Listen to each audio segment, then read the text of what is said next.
Tonight in Middle Georgia, it's history in the making. On a night that many consider to be the most exciting in Georgia high school athletics, it's Semifinal Friday in Georgia high school football. It's a rematch of the 2017 5A state championship game as the Rome Wolves visit the Warner Robins Demons on NFHS Network's Road to State on Facebook. And hello again, everybody. Thanks for joining us. No matter where you may be joining us tonight or how you may be joining us here on the NFHS Network and Facebook Watch. Back alongside my broadcast partner, Justin Hanover, I'm Chris Mooneyham. Yes, indeed, history in the making. The Rome Wolves have won 40 consecutive ball games, only the seventh team in the long and illustrious history of Georgia high school football to do that. They are, of course, also the two-time defending state champions. They've got themselves quite a matchup tonight as they try to become one of the few teams to ever win 3 championships in a row. They've won 2 titles in a row, Justin Hanover, on the strength of 2 all-timers, Knox Kadum and Jemias Griffin. It's unbelievable the talent on the field. You see Griffin over 2,600 yards. That's in one season. That's not a career. And, oh, yeah, look at the touchdowns. Unbelievable. Meanwhile, the quarterback, all he does is win. One of the captains in Knox Kadum, 6'3", over 1,400 yards. Look at the completion percentage, 20 touchdowns. The guy wins game after game after game. We'll evolve through that later on. Meanwhile, Warner Robins, one of the great programs in the state of Georgia's high school football history, a 4-time titleist, a 2-time national champion, and they have one of the best pass quarterback combinations in the country. They certainly do. You see Dylan Fromm right there. You know the name Fromm, certainly Jake over in Georgia. Almost 4,000 yards. I mean, that's leading the state of Georgia, was leading the nation at one point. This kid can throw the ball, 40 touchdowns, and his dynamic duo, look at Markel Jones. This guy set a new state record. He's continuing the record. He's going to get over 1,900 yards. Unbelievable season for this young man. Time now to take a look at the keys to the ball game this evening. You see for Rome. Chris, keep on keeping on. You're the champ. You're the best. You're looking for a 3rd straight. Just do what you do. Defend the pass. Warner Robins will bring it. They're going to have Fromm. They're going to have Xavier Roberts, obviously Markel Jones. They're going to throw the ball, so defend it. Warner Robins, flight, not fright. You know the old fight, not fright, or whatever that phrase is? Well, here. Fight or flight? Flight. Throw the ball up. Don't be afraid. You lost to them last year. Be able to do what you do, but possess the ball. Don't give Kadum and this Rome offense too much time to have the ball. The Rome Wolves into the ball game at 13-0. Number 1 ranked team in the state, 40-game winning streak. 8-0 inside of Region 7 5A during the regular season where they were the champions of said region. Warner Robins, number 3 in the state, a 6-game winning streak, 11-2 overall. They were the champions of Region 1 in the 5A classification with a 3-1 record. 2 great programs, 2 historic programs. They met here at the McConnell Talbert Stadium just last year in the state championship game. That was a Rome win, quite obviously. And now the 2 foes are back together. Rome with the opening possession, just inside the 25-yard line, return man over the 30, and brought down north of the 30-yard line. That is number 5, Jaquavius Wise. And so the Rome offense, our first look at the Wolves, who averaged 361 yards per ball game on the ground. You heard me right, 361 yards per ball game on the ground, 124 through the air. There's a look at Knox Kadum, the senior quarterback. 49-5 as a starter, 9,600 total yards. Maybe hard to believe. All those numbers correct, I promise you. Jemias Griffin gets the opening handoff of the ball game. Powers his way over the 35-yard line. Starting lineup offensively now for the Rome Wolves.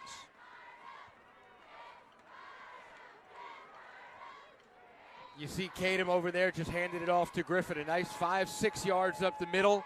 And then you see Xavier Roberts as well, the wide receiver, along with what's a very talented, insanely athletic offensive line. And here we go. Yes, indeed. Here we go. Over the 50-yard line. Mark it Right around the 45-yard line on the reception, Stefano Alston. For Alston, that his 10th reception of 2018. That'll push him up over 130 yards, and he has a touchdown as well. Rome only completing 6.6 passes per ball game. But when they do, it's deadly. Griffin.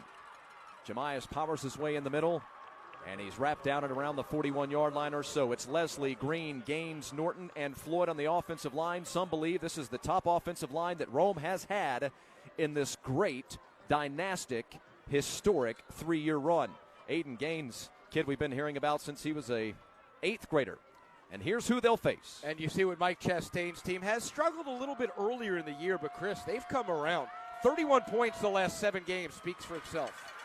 Xavier Roberts on the top side, and he's wrapped up shy of the first down mark. This will be an interesting spot here. 3rd down coming up as we're a minute and a half into the state semifinals.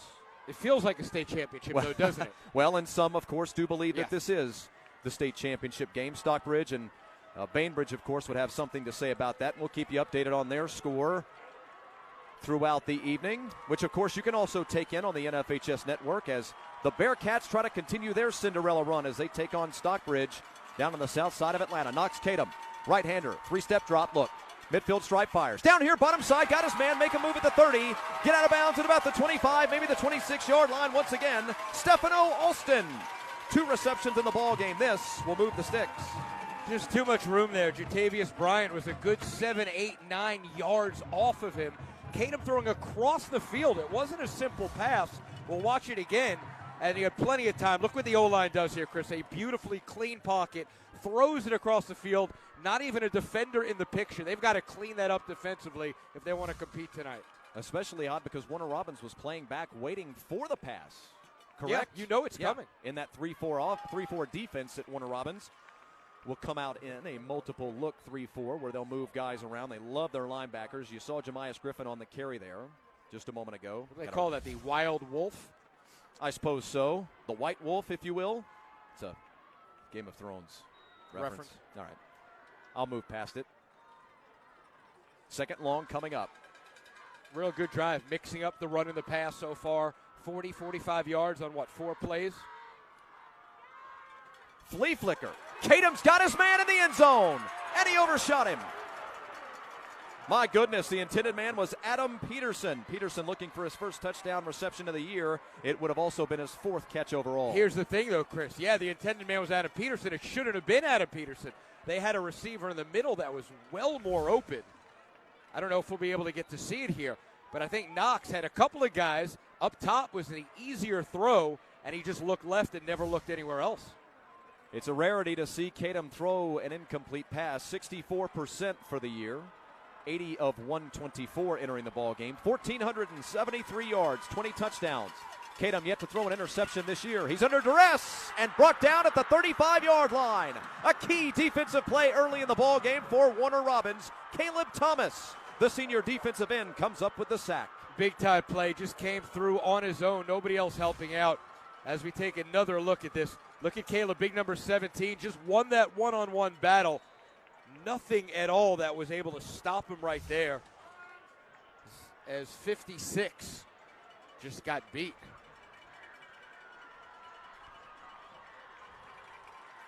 And so Rome will be forced into the punt. How big is that sack to back Rome out of field goal territory? And you see 56, you think of Lawrence Taylor. Lawrence Taylor didn't get beat all that much. Bubba Glanton, Marquise out to punt. And get this, Justin, that is only the 12th time all year it's that almost, Bubba Glanton has had to punt the football. It's almost unbelievable. How many games have they played this year? This is number 14. Number 14. So they've punted 12 times now in over 13 games. It's almost not statistically possible. You have, 10, 11, 12 drives as we take a look at Mike Chastain, the young 42-year-old in his 3rd year. And there he is in the white. What a job he's done, just continuing the success of this program from Brian Way. And so we get our first look at Dylan Fromm and the Warner Robbins spread offense. Find the First connection of the evening down to the 25-yard line. This time it's Ty Carr to start the affair. Carr been a really good contributor in his first year starting with the Warner Robins offense, a junior wide receiver. 4 wide receiver set. Dylan Fromm going to fire down here to the bottom side to find the easy man. Make a move out of the backfield, 30. Get to the 35-yard line, and a fine second effort by Jalen Rutherford. Jalen Rutherford, a key to their success here in 2018. 148 rushes, 949 yards, 6.4 yards per carry. But they throw the ball to him out of the backfield, much like they did last year to Jarius Burnett, who had Burnett just had an amazing 2017 season. Fresh set of downs, 35-yard line. Find the wide receiver, 40-yard line. Good little gain on first down. Jalen Addy, the sophomore wide receiver on the catch. So far, very simple, Chris. 3 passes that you and I, just a little pitch and catch. Indeed. Nothing too much. Get Fromm's feet get his feet wet. As we take a look at Coach Chastain's offense, you see Fromm there. Markel Jones is the state record right now, and just a plethora of talent as well. They're trying to make it real simple early on, and then at one point they'll throw the big hitter. Rutherford again. Back to the line of scrimmage and nothing more. Yeah, that'll set up now a 3rd and about 7, maybe 8. Darica Smith on the tackle. Tell you more about him in just a moment. The Rome Wolves, their coach, John Reed, haven't taken a look at him yet. What an amazing job he's done. And all the talent with Jones and Glanton, who you love, who's the punter as well. Roberts, McKeever. 3rd and 7. Fake the handoff. Fromm with a little baby drop. He'll fire over the head of his intended wide receiver and incomplete. And so Rome does a great job of forcing a 4th down and most likely a punt versus an offense in Warner Robins that is averaging 36 points per ball game, north of 35 in 9 of their 13 contests. And you saw a couple of low 5s there. Dylan Fromm walking off. The coach happy. Nice little possession early on. It's okay to punt the ball. Your defense did a nice job as well. They were able to move the ball, 20 yards, a couple of completions. They got their feet wet. Teams that combined for 90 points, punting right away off that first drive. Samari Howard is able to get away. The senior gets a very, very friendly roll all the way down inside the 15-yard line. A top-shelf type kick and roll for Samari Howard. Their kicking game been a question at times this year as they had to replace an all-state guy, 2-time all-state kicker, and Eli Mashburn. Second look at the Rome offense, and now we can really dive into these numbers on Knox Kadum. Number 1 in Rome history in all passing records. We showed you the 9,600 yards he has of total offense, passing and rushing yards combined. He even has 4 touchdown receptions, by the way. 49-5 is number 12 in the huddle as a starter at Rome. That, of course, is a school record. Threw for 1,850 yards as a sophomore, 2,000 last year, and now 1,500 yards this year, and he'll keep it. You'll see a lot of this. And he fumbled the football. Chance at our first turnover of the ball game, just shy of the 20-yard line. This is a huge call early in the ball game. I think, Knox came up with it, I believe. He fumbled it and had the presence of mind to get down and pick it up. And then he points to his chest and says, "My bad." You see, though, his versatility, the way he's able to run. He picks up yards, some chunks at a time. Those are good 8-9 yards right there. No big surprise that Keyshawn Duvall, the senior safety, the free safety, was the man to knock it out. Tied for the team lead in interceptions. Spin move for Jemias Griffin as he gets up over the 20-yard line. Looks like they'll spot him at about the 23 or so. That'll move the chains. A good run by Jemias. A couple of good runs, and then they'll go up top one of these times if Warner Robins is sleeping a bit back there. And, it's funny. We had this game last year, you and I, the semifinal. Indeed. And we both felt collectively that Knox at that time was underrated. We had Rome versus Buford. Rome versus Buford, correct, in the semifinals. Right. You still have that feeling he's underrated? Possibly, little still bit. under the radar, yeah. Yeah, a little bit. Griffin, 30-yard line. We heard a lot about, a lot this year about Harrison Bailey, and now he's going to Tennessee, and Max Brosmer and some other quarterbacks as we take a look at this run once again. But you don't hear a ton about Knox Kadum. Right. You hear Griffin, you hear Rome as collectively as a whole, but I think their you're defense right. last year, Yeah. how great it was. I think 3 SEC linemen. I think Kadum just sort of gets thrown at, a little bit lower than he should be overall in the consensus of Georgia high school. I'll give you his touchdown to interception ratio here in just a moment and give you another idea of it. It's pretty gaudy. It really, really is. Again, he's been starting since he was a sophomore. 16-4 his touchdown to interception ratio that sophomore season. 23-3 last year. 20-0, 20 touchdowns, no interceptions here in his senior season. Is that even a ratio? Can you even call that a ratio? Yeah, absolutely, absolutely. Fans, want to remind you can watch this game not only on the NFHS Network, but also on the Facebook Watch tab as part of the Road to State, brought to you by the NFHS Network. For those of you joining us on the NFHS Network, don't forget that we are your exclusive home for all the state championship, the state semifinals tonight. So keep clicking through the channels here on the network, and you can check out all the semifinal action. The winner of this one moves on to the state championship game at Mercedes-Benz Stadium, coming up in about a week and a half from now. And the winner will meet either Stockbridge or Bainbridge for the state title. Bainbridge was the number 2 team in Warner Robins region. A ball game that the Demons won versus Bainbridge in the regular season. Stockbridge, a perennial South Atlanta power, looking for their first state championship game appearance. Sorry, Justin, go ahead. No, I was going to say at some point we'll get to it as you see Rome in the huddle. But we mentioned Warner Robins is 11-2. On the field, they're actually 12-1. Yes. So we haven't yet really spoken about that. Their only loss is Kadam tries to sneak it, and he will. Look at that good push for the offensive line surge. Their only losses here on the field was Colquitt County, which is one of the best teams in the nation. Besides that, they had an issue with a player who was deemed not eligible. No, nobody's fault. I think Played too many quarters. Yeah, I think they self-reported. It wasn't anything malicious that was done. So Warner Robins lost the game in the end that they really won easily on the field. So they're 11-2 as Knox keeps that going over the right side, well tackled. But their only loss is to one of the best teams in the country. So if anybody's surprised at what maybe they're able to do tonight with a great Rome team, don't be surprised. This team's on that level. Saw Kadam with another keep, I beg your pardon. It was that game, by the way, Chris, at Harris County, where they won 41-0, but they played somebody for one play, I believe, so they had to self-report a loss. Played JV, played a full JV game, I think it was. Nothing too crazy. Direct snap. This time Xavier Roberts, the Kennesaw State University man, to the 45, the 40, and out of bounds. Xavier Roberts, the senior wide receiver, who you'll see on the jet sweep. You'll see him on the direct handoff, and, of course, you'll see him catch a few passes as well. Look at him in this wild wolf as he just weaves his way around. Look at him. Look at the vision. He looks up. He sees every individual hole and how they developed. Such a great, great player to be able to do that. The wide receiver just taking. You see what he can do as a running back. Xavier with 50 receptions for 1,043 yards.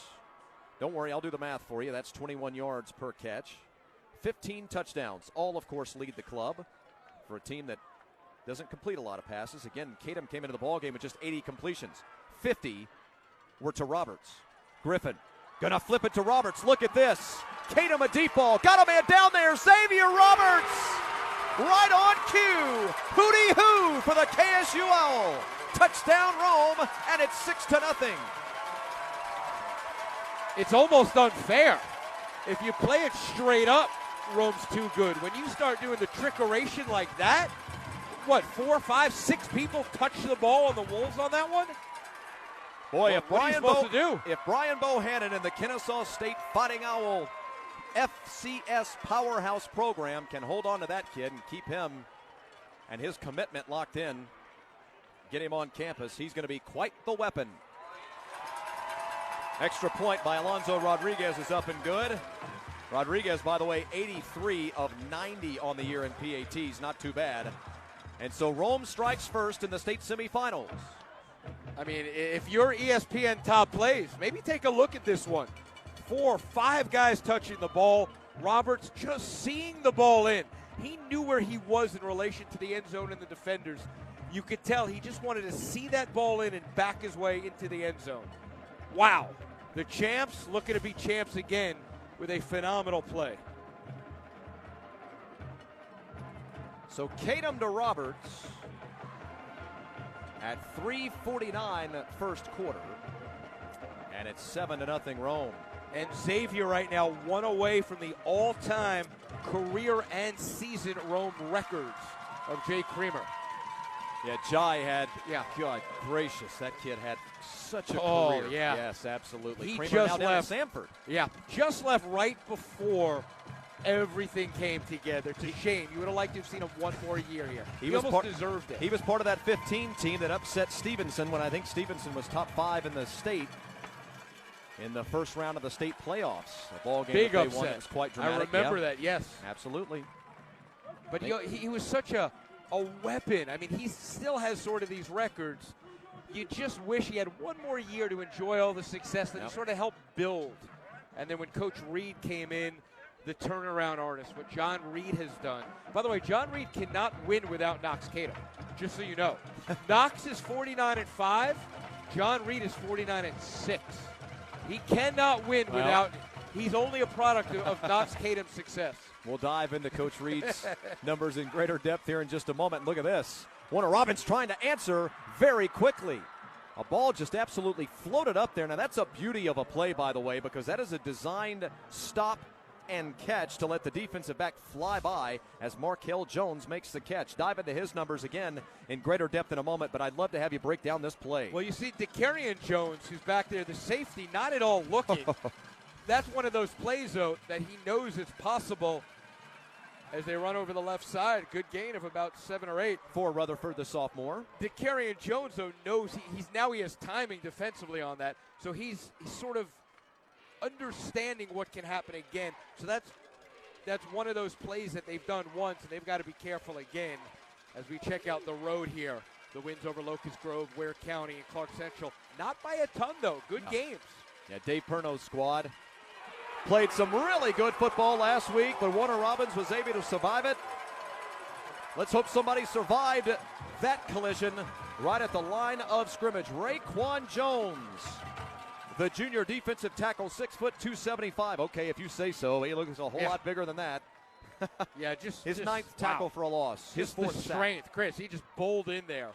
There's nothing Fromm could have done. Now a 3rd and long, not the position you want to be in with 2:45 to go in the first quarter, already down a touchdown. From the 37, Dillon, the right-hander, going to look and fire a deep ball, and a flag comes flying in.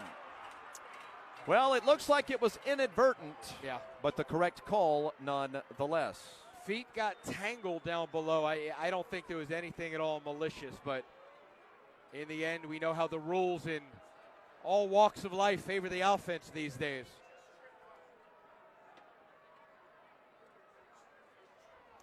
You know, that's one of those you would say in the great game of soccer, unlucky. That's unlucky for the Wolves. Jatavius Bryant, the junior, was the intended man. There you see a look at John Reed. Not so happy about that call, but he'll accept it, and we'll move on. John Reed truly established himself as one of the top head coaches in the state of Georgia. Wraps up his 4th season at the helm of the program. As you mentioned, Justin, 49-6. 2 titles and a round 2 finish. Chance at a big breaker. Top side over the 30-yard line and pushed out of bounds right around the 25 or so. Again, Ty Carr, the 2nd time he's touched the football in this ball game. Most impressive about that play, though, Markel Jones, the all-world wide receiver, out there blocking, picking up another 8 or 9 yards because of his ability to block on that left side. Showed you John Reed a moment ago and gave you some numbers. I got to make sure to mention he now the all-time winningest head coach in Rome high school football history. Fromm looks for the tie and overshoots his man. Markel Jones, the intended receiver. A lot of people asking me during the week, Markel Jones, where did this kid come from? I don't even remember hearing about him last year. Now he owns the single-season state of Georgia receiving yardage number. Now, Jones was a contributor here last year. You could argue he was the 3 or 4 guy, sometimes maybe the 5 guy. That's just how many guys they had that were catching passes last year. Last year, 36 receptions for 330 and 6 scores. This year, he's been a breakout star. Rutherford just past the line of scrimmage and not much more. 3rd and long coming up at 2:10 roughly. 2:10 coming up on the clock during this next play. Derek Smith, the inside linebacker, very physical, good chop down tackle. 112 tackles coming into the game. Look at him just blast his way over there. 3rd and 10 now. Smith leading his team in tackles for a loss and forced fumbles. And what say you, Justin, offsides or that's false on the start? defense. That's on the defense. Indeed. now you're on, where do you go? To the 20. So you're at about a 37-yard range, potential 4-down territory maybe. So possibly you have a couple of downs to pick this thing up. You know, you really don't want to settle for threes here against this Rome Wolves team. Fromm in a shotgun. Got Rutherford behind him. Now he'll send him in motion, become a fifth wide receiver. Floating ball, incomplete. Put too much on it, floated it out of bounds. No flag on a potential pass interference call. And fourth down coming up. And Jones, again, not looking at the ball necessarily, but a better job. They're using the sideline as his friend. Keeping the offense out there, by the way, yeah, Justin, to answer your question. I think you almost have to. You're talking about, what, a 36-yard field goal. Threes just aren't good enough tonight. Big play in the ball game early. Tight end on. That, of course, is Tyler Fromm. Kid we haven't had a chance to talk about too much in this ball game. 6'4", 220-pounder. The future Auburn man. He's right on tight line of scrimmage. They'll look instead the opposite way and find the wide receiver up around the 10-yard line for a fresh set of downs for Warner Robins. Yeah, they laid off a little bit too far that time. They gave too much room. You see Jones collapsed on him, but he was about 5 yards away from him. They've got to get tighter on the receivers. Once again, it's Markel Jones, and if this guy starts to heat up with Fromm, watch out. First and goal, inside the 10-yard line. Tyler, the intended man this time. Fromm to Fromm, the intention there. Dylan Fromm, by the way, we haven't dived into the numbers. 64% this year. There he is. 3,727 yards, 40 touchdowns, and just 8 interceptions, averaging 287 per ball game through the air. That last pass intended for his brother, who had 45 receptions last year for just shy of 600 yards. Fairly athletic family. Little bit. Running back off to his right. 4 wide receivers, 3 to the bottom side. Fake the handoff and fire. Got his man inside the 10. Tyler Fromm scores. Touchdown, Warner Robins. An extra point from a tie ball game. At 1:15, first quarter. It's Fromm to Fromm. Again, though, they're getting the ball out quickly out of Dylan Fromm's arm. They don't want that Rome defensive line having a chance to get inside. So again, how many steps is he taking? Fakes the handoff, doesn't even take any step, really. I mean, it was just almost like an Aaron Rodgers, turn your hips and throw the ball. He wasn't even really properly mechanically throwing it there on the right foot. Extra point lofted up and through the pipes. Knocked in by Kerry Payne, the sophomore place kicker. And we are tied at 7. Touchdown pass number 41 of the year. And look at the now emotion. Look at the emotion on the sideline. All the coaches coming out. You could tell how big of a game this is. This is a program changer right now. This is a 40-game win streak on the line with the other team. A championship berth on the line. I mean, this is it. This is what you do the offseason conditioning for, Chris. This is what you bring the band for. This is what the entire season boils down to. If you're not jacked up for this as a coach, as a player, then you're never going to get jacked up. And you saw Coach Chastain, the other coaches, that's a great drive. They got it done. When you needed it pretty badly, quite frankly. Yeah.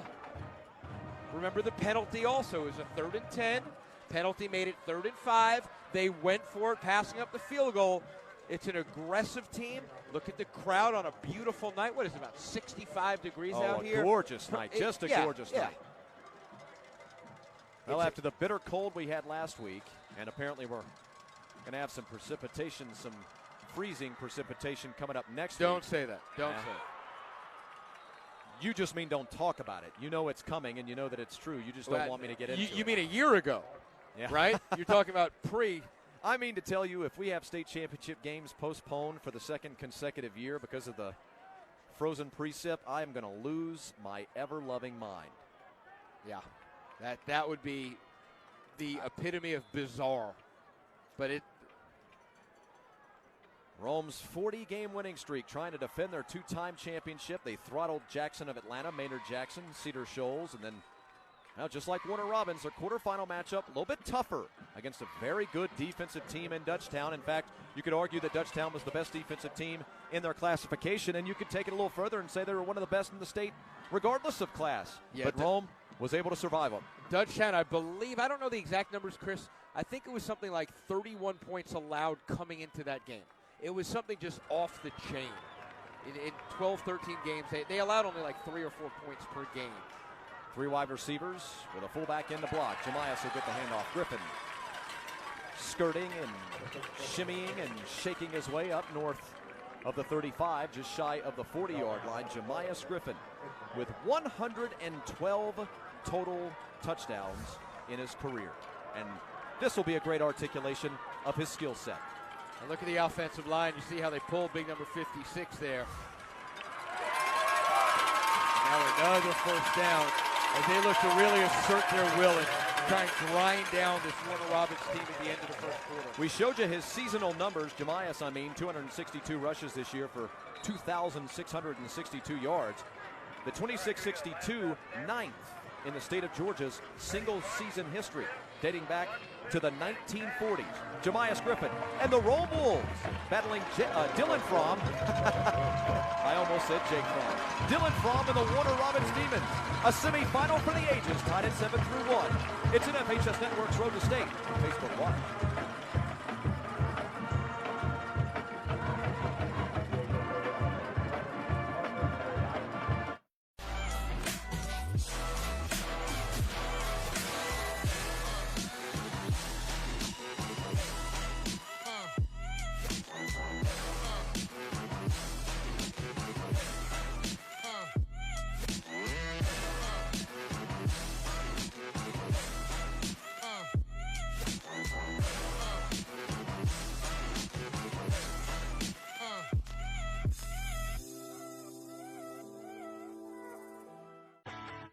The NFHS Learning Center is the leader in online education for the interscholastic community. At nfhslearn.com, you can find over 60 courses for coaches, administrators, officials, parents, students, and performing arts programs, including over 25 free courses such as concussion in sports, heat illness prevention, sudden cardiac arrest, and protecting students from abuse. For more information, visit the NFHS Learning Center. Second quarter action in the 2018 GHSA Class 5A state semifinals, where the two-time defending state champions from Rome, sitting on a 40-game winning streak, meet the team that they defeated just last year in the state championship game, the Warner Robins Demons. Knox Kadam first carry, first play, second quarter over the 45-yard line. This is not the first time or the second time these two teams have met. Mentioned that they met last year in the state championship game. Well, they also met way back in 2004. Now, last year was a 38-0 Rome final. They scored 21 points in the second quarter to pull away in that ball game. Trey Hodges had a 79-yard interception return for a touchdown. The Wolves held the Demons to just 104 yards of total offense. They had just 1 yard rushing last year. By the way, in the state championship game did Warner Robins. Speaking of rushing, here's Griffin. He'll be stopped just north of the line of scrimmage.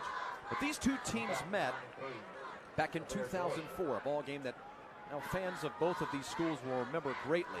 That was the first time these two old great programs met in the state quarterfinals, as a matter of fact. That was Brian Way's first season at the helm of the Warner Robins program, and it also happened to be the last time that Warner Robins won a state championship. A classic quarterfinal matchup where the Demons finished 14-0-1.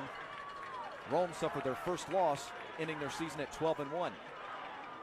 Kadam, give off to Griffin. Jemias fumbles the football. Still loose. Warner Robins looks to have it. First turnover of the ball game? Yes, sir. Demons have the football. Coming out of the pack is number 15, Malachi Weatherspoon. Good run, but again, just like Knox Kadam on his run earlier, you can't cough up the ball. That's the second time they've done it now in basically only a quarter of action. First time lucky enough to get under it. Now, suddenly, tie game. They give the ball up. Warner Robins possession. Decent field position. How do you defeat the Goliath? Yeah. Even when you're a very, very good championship caliber team yourself, but you're meeting an historic program on the other side. Turnovers help. Yeah. Certainly, if you keep coughing it up, no matter how great you are, you can't win that game. So Fromm back out there. Roddy turns and fires. Find his man at the 40-yard line. He is swarmed over by a pack of wolves. If you'll forgive the pun. I've already put it out there. So. And here's the run again. He's got the hole to the left, and he gets there after going right, and then he just, really nothing. He just coughed it up on his own, not even touched.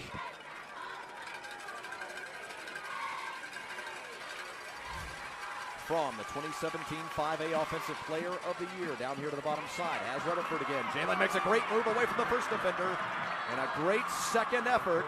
Dorica Smith comes up, gets a piece of the ball runner, the ball carrier, gets Rutherford to the ground. Looks like they're going to spot this ball around the 47-yard line or so, but Smith is still down, by the way. Yeah, they do not want to lose Derricus, that's for sure. Came down on his right shoulder quite awkwardly. But every play, Chris, is the same thing. It's a simple pass from Fromm. Get it to a playmaker, let him make some hay, wreak a little bit of havoc, get 6-7 yards if he can, maybe bust one. It's been very simple, very comfortable. This is what they've done over the last 2 years. Speaking of Warner Robins, what they wanted to do last year in this, at this stadium in the championship game, but were unable to just because of the sheer dominance on the line of scrimmage by Rome's defensive line. I was talking about that 2004 ball game a few moments ago before the turnover. That was a ball game that Warner Robins led 14-0 and 28-10 behind Alton Sanders. A lot of you hear that name and you throw your head back in memory and say, oh yeah, that's right, Alton Sanders. He was an all-state running back. But then Rome rallied all the way back to within 35-32, down 28-10. Rome rallied back to 35-32. Lost that ball game as Warner Robins converted a third down and inches at the gun. Still, there are people arguing about where that ball was spotted. But Warner Robins won that quarterfinal and went on to win the state championship. Their last title in program history, by the way. Dropped right across the middle. Baby in the basket. And a man who never seems to drop a ball, Markel Jones, did just that. And one of the few passes where they challenged the secondary, going about 15 yards over the top. Everything's been real simple. That finally went more down the field, and it was not successful. Still, I believe, only 2 runs for this offense. Everything's been via the pass. 4 wide receivers, again 3 on the top. Speaking of which, look at this breakaway. 40, 35, Rutherford inside the 30 and now down inside the 25-yard line. Like a lightning shot out of the backfield. Is that Keyshawn Duvall? DeAndre Duhart will get the spot here in a moment. Yes, indeed. 21 Duhart. That's a great run. Look at him with those little choppy steps all the way down to 21. Fake it to him this time. Find Jones. Make a move around the first man. Follow a blocker. Get to the 15. Fumble the football. And it goes right out of bounds inside the 15-yard line. Ty Carr, nice job to be around the ball. And when that came out, he just jumped on it. Did he even jump on it before it went out of bounds? It doesn't matter. Yeah, his right. goal is throw the ball out of bounds if you have to. Absolutely. He did a good job to jump on it as his momentum went out of bounds. 2nd and 2, 15-yard line. Will be under 9:30 during this play. Barring an incompletion, of course. And it is incomplete through the hands of his intended man. Well, Fromm has put the ball on the target in this ball game so far, having easily a better start to the 2018 matchup between these two teams than last year, but wide receivers with 3 drops already early. Jamal Roberts, a good job, though, defensively. Pretty good coverage, a big hitter. Always around the ball is Roberts. 3rd down here, Chris. 3rd and 2. Fromm will turn to his offensive coordinator. Mike Chastain look for the call. Bark out the signals. Watch out for 10 in the slot. Not the seam, but inside of him. Instead, they'll hand it off. 10, 5, power back into the end zone, touchdown, and Warner Robins has taken the lead.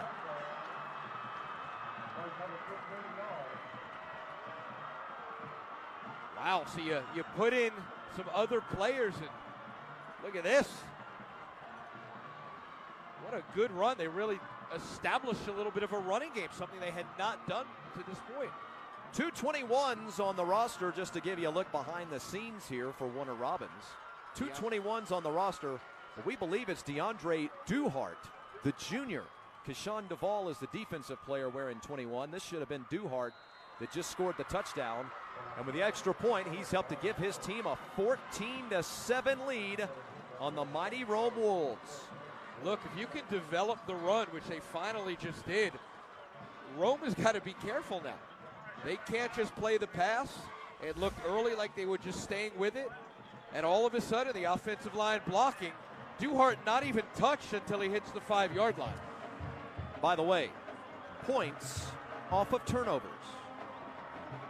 When you get a break like that, you get a turnover. If you're trying to pull off the upset, even if it's not a major upset, of course, that opinion would differ depending on who you ask, if this would be a major upset for Warner Robins or just a plain old upset, but we'll let you split the hairs. The bottom line is, if you're trying to pull off an upset, you got to get points off a turnover. Now, with that said, though, give them credit because it's not as if they forced a turnover even in plus territory.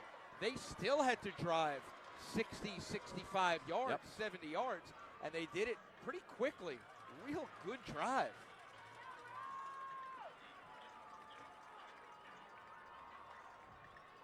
Fans, want to remind you, if you can't make it to Mercedes-Benz Stadium next week for the state championships, you can watch all the live action from the GHSA football title games on the NFHS network. Currently scheduled for Tuesday and Wednesday of next week. Wall-to-wall action all day long, both days. 4 championship games beginning at 10 a.m. on Tuesday and Wednesday of, well, a week and a half. Now, don't say currently. A week and a half That's from when now. they're scheduled for. Currently scheduled. No, they're scheduled for that. Weather permitting. Don't even go there. Oh, baby. Believe me, I joke, I kid, because I'm crying on the inside. You and I slated to call 2 of the state championship games coming up next week. It's on statewide radio. I'm going to be a little disappointed if something changes. Lollipop kick. And they're going to call offsides because on his little run-up delay, one of his teammates ran past him, talking about Kerry Payne, who was kicking that football. Now, in my mind, I thought they were going onside kick there the way he Looked like ran it. up to that. Yeah. Good shot from the guys in the truck there. It really looked like it was a nice tight shot. He was running as if he was going to kick it deep, and all of a sudden he changed his hip level, and it looked like he was then going to go a little onside. So Warner Robins, this modern dynasty in the high classification of the 5A class. Again, for those of you outside of the viewing area, by the way, the state of Georgia is a 7A classification state. 7 classifications in the state. So this is 5A football, so it's big boy football. You're talking about 1,800 enrollment type schools. 40-game winning streak for those young men in white, red, and gold. Only 6 other teams have ever won 40 consecutive games in this state's history. Sandy Creek had their streak end at 41 in 2011. Cartersville also 41, had it end in 2017. Trevor Lawrence, the quarterback there. Buford's done it twice. He's got a game tomorrow, I think. They won. He does. They won 42 in a row, ended in 15. Lincoln County 44, ended in 1991. Parkview won 46 in a row. That ended in 2003, and the state record belongs to Buford. They won 47 in a row from 2001 through 2004. Look at this squib kick that goes squirting out of bounds shy of the 35-yard line. And then a roll man gets hit right in the face mask with a flying flag. I don't know what that was. That was not an onside attempt, I don't think. If it was, it wasn't a good one. Obviously, they want to keep it away from the weapons that Rome has trying to return it. But that really didn't work out too well. The field position is going to be phenomenal.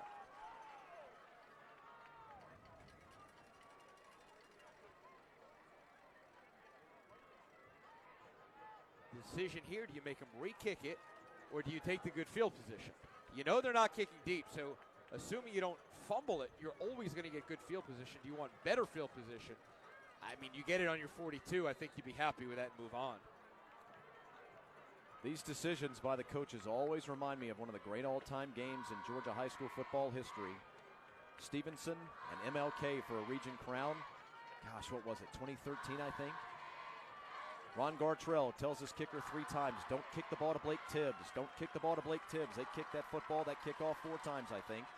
The 4th one went to Blake Tibbs, and he returned it for a touchdown at the gun to win the game. Knox Tatum goes deep. Got a man down there. A lot of hand fighting going on. It falls incomplete, and a flag is not thrown on either shade of red. And look who's out there. Jemias Griffin running the out route. Flag in the backfield, however. I beg your pardon. I was expecting a pass interference on one team or the other and did not see the flag in the backfield. Looks like a late hit possibly. And they're going to tack on 15. And suddenly Rome now. Oh my. Look at that. 15 yards down to the 43. Late hit. Those new glasses working out well for you. You caught that flag. Well, we've got such a good, clean, crisp screen here. That's exactly right. Our crew doing such a tremendous job at McConnell Talbert Stadium here in Warner Robins Jr. Doug and Georgia. Ben taking care of business. Absolutely. We're in central Georgia, or as we call it, middle Georgia. Kadem in a shotgun, as you'll always find him. Jemias Griffin gets a handoff. Runs right past a couple of defenders, then right into the pile, and carries men, along with his offensive lineman, of course, to about the 32-yard line or so. Jemias Griffin, one of the best running backs you'll ever see. A kid committed to NC State. First, the replay.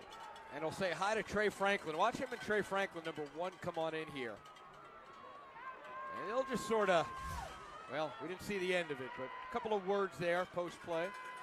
Kadem will keep, and Knox will be stopped at about the 30-yard line, bringing up a 2nd and long.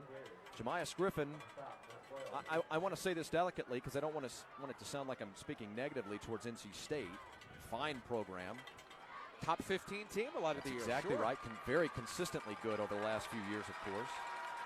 But he's had offers from bigger programs. He wants to go to NC State because they've been so loyal to him so early in his high school career. Shouldn't everybody be like that? I love that. I'm telling you what. 200 yards, 5 times this year for Griffin. Kadem. Now putting the headlock right around the 25-yard line. 3rd and short coming up. He just basically took it as if he was fading back to throw. Design run. Watch him. He's going to take a couple of steps. Line does its thing, opens a hole. Knox sees it. Good design run play. Picks up about 5. Some people have criticized this Rome offense for being quite vanilla. Kadem will take the snap on a 3rd and 3 play. He's got the first down and more. Look, I don't care if they're vanilla, chocolate, or strawberry. You put up the results they put up.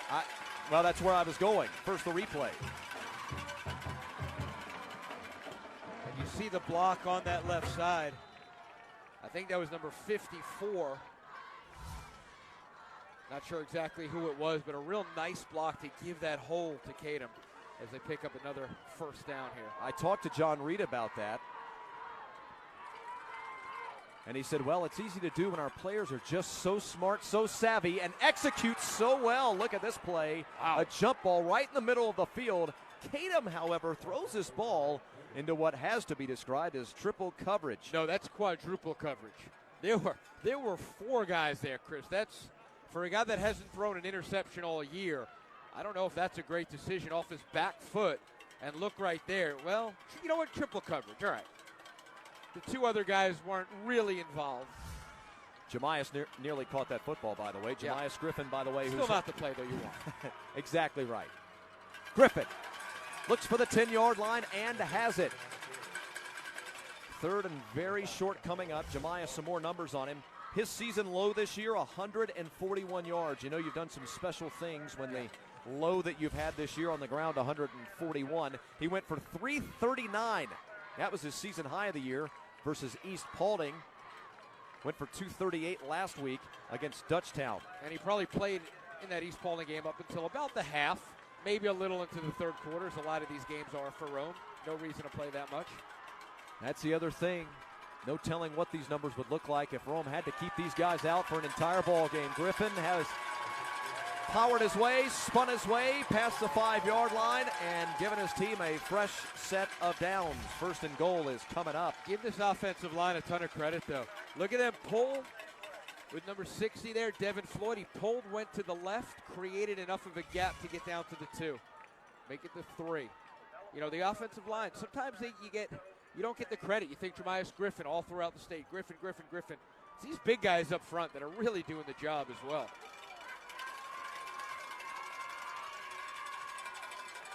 Spinning and stopped just a shade shy of the 1-yard line, it looks like. You think he's in good shape, Griffin? running every play, getting back to the line, running again. I think he's in great shape to continue to climb the single-season rushing ladder as far as yardage go. We'll keep you updated on that throughout our ball game as well. He entered the ball game number 9 all-time single-season in rushing yards. He's already passed Nick Chubb into 8th place in this ball game. Rome trying to move up another notch in the all-time scoring ladder, and Knox Kadum was stopped at the line of scrimmage. 3rd and goal is coming up as we hit the 5:20 mark before the next play. That's a good stand by the Demons. I don't know if they can hold them 2 more times from the inch line, but a little confidence builder that they're, Goliath's not just smacking them around. I would assume we'll see another snake. We do, and this time he's in. Boy, oh boy, have we had ourselves some kind of an entertaining, even first half.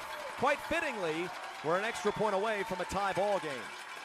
Both offenses have to feel confidence as the Wolves come running off the field. They're able to execute. They're able to have some ball possession here on their drives. Methodical drives, 5-6 minute drives. A lot of first downs. Maybe whoever has the ball last is going to wind up winning this thing. Extra point for Alonzo Rodriguez is good. Second-year kicker for Rome. That's a good push by the offensive line. You put all the big defenders on the line knowing they're pretty much going to do that. They still got to surge. It's a good shot of Knox. There's what you're talking about, Chris. The 40 straight wins. 7th longest. What is it? 47 is Buford. So 7 away from absolutely making history. And don't forget, there are people that will remind you that Rome could have won those 2 ball games that they lost in the 16 season to Harrison and Kell. They rallied from a massive deficit versus Kell in that ball game and had a running back going into the end zone with about a minute left, half a minute left in that ball game, had them fumble right at the goal line, and they lost that ball game. That was the last time that they lost. I believe that was Derek Cook's last season with the Longhorns. Very good coach there. Got some more historic numbers for you on Rome's scoring coming up here in just a moment as this turns into a touchback. Remember, Rome last year, one of the great single-season teams in the state of Georgia's history. They were dominant defensively, but also offensively. Rome last year scored 758 points. 758 points. That was is a state record, number 1 in the state's history. Now, with 14 points tonight, Rome is up to 670 points here on this season, and 670 places them 12th all-time single-season total scoring in the state of Georgia's long and illustrious history. And remember, their first title back in 2016, number 34 all-time. And the points per game, I think, was 52 last year and 51 this year. Yeah. So it's right on. Just wild. Yeah. Fromm will fake the handoff, or fake the pass, I beg your pardon. Handoff to Rutherford. Rutherford 30, and the 35-yard line. All of a sudden, their running backs are starting to really come to life as they pass the football prolifically early in this ball game.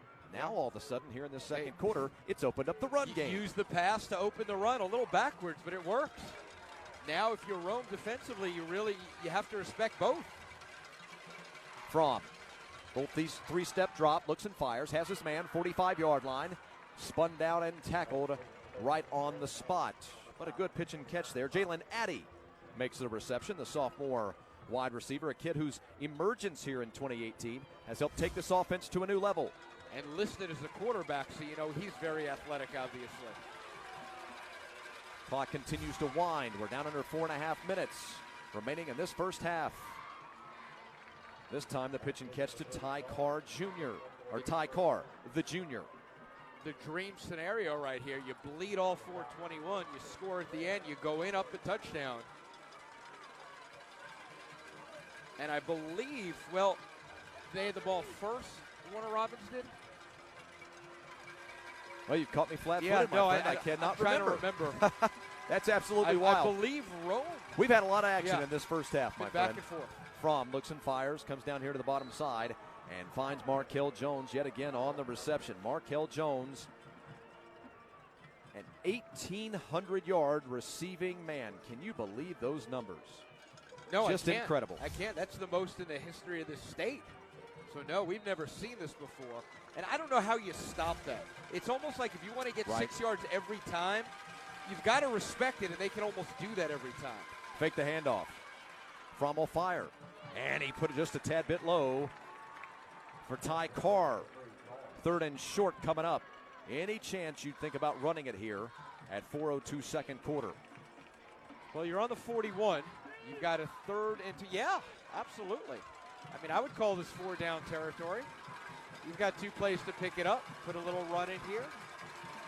2 receivers each side. He's got Rutherford off to his right.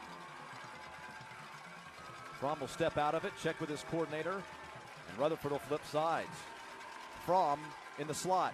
They will hand it off, and Rome was sitting there waiting on it, just as I had suspected. You go pass, pass, pass for 3 consecutive plays, maybe even 4 consecutive plays, and you just start to get this feeling that the run is coming. On 3rd and 2, it just felt predictable. Now what do? Now they're setting up as if they're going to go for it. Do they try and draw maybe a different snap count? Let's see what Fromm can do with his psychological game right here. Both fan bases rising to their feet. A lot of noise in the MAC. Looking fire. Got his man. He's met right at the first down stick. This is going to be very, very close. Yeah, he's got it, I think. Rutherford makes the catch. He's absolutely hammered by the defensive back coming flying in. Is Octavius Askew, the senior linebacker, 6'3", 195-pounder. I'll tell you what, Chris, we're going to get one of these times. With all these little simple passes out, we're either going to get a defender coming in, picking it off and going the other way, or we're going to get one of those fakes, the defender, biting, and then they're actually going to go up top for the long touchdown. And out and up. There's the pump fake. Fromm will look deep. He's got a one-on-one coverage, and it's incomplete. And that was almost the scenario we're talking about here as they look for Carr. It's going to be a feast or famine deal. You know it's coming, and then oops, it doesn't come, and the defender gets beat. Or, as a possible flag there, we see it on the ground in the backfield. There is. Or they actually do throw that little out, and the defender steps in well. There is a flag on the play. Well, back Warner Robins up on the play. It is a hold call.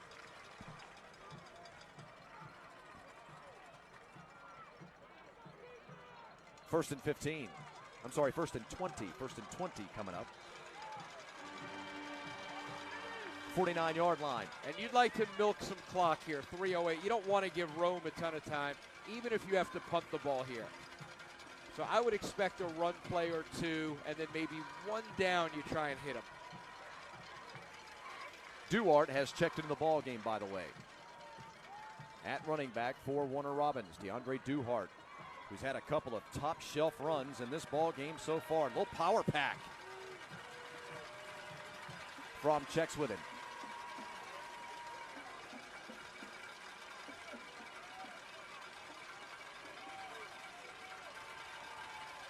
Ask yourself where Markel Jones is on this play. He's down on the bottom side, and look who looks towards him. Fromm finds him, and it looks like they'll get 6 or 7 of the yards back on this play, setting up a second and a little more manageable. Again, another simple pass, a little out. Clock continues to run. Warner Robins is fine with that, because if they're not successful in the end, they can punt it, dig it, put them in deep with only a minute or so left. Rutherford sent in motion. Fromm going to look and fire to the short man. They're trying to get it to Jones so he can make a move, and he's moving backwards. He'll get back to the line of scrimmage. It looks like the original line of scrimmage, or from that snap, the line of scrimmage. Yeah, the but Wolves nothing will take more. That. Good job of pursuit. Yes, indeed. You'll give the completion if they don't pick up yards. You're okay with that. Little pitch it out wide. Wolves not fooled on that play at all. A Rome defense with 11 interceptions defensively this year, but 67 passes defended as a team. 3rd and 16. Incomplete. Oh, and a late flag comes flying in, and no doubt here in the press box, you can probably hear the Rome faithful off to our left unhappy with that call.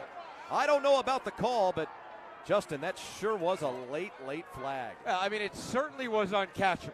I know you may not have a rule in high school football where there's no such thing as uncatchable, but that was not going to be caught. I don't know. That was confusing. You see Coach Chastain, he's all right with it. He's going to have a baby, it looks like. He's so all right with it. And the beneficiary of that call is that it was an incompletion and an out of bounds before, so they would have punted it away at that point, and still a full 2.5 almost to go. Look at this lineup. And it's third down, by the way, not the automatic first down. They changed that rule about 3 or 4 years ago. Thank you, absolutely. So it's 3rd and 2 right now on the 30, which is 4-down territory. Yes. So probably a run here. Both teams, though, with 3 timeouts.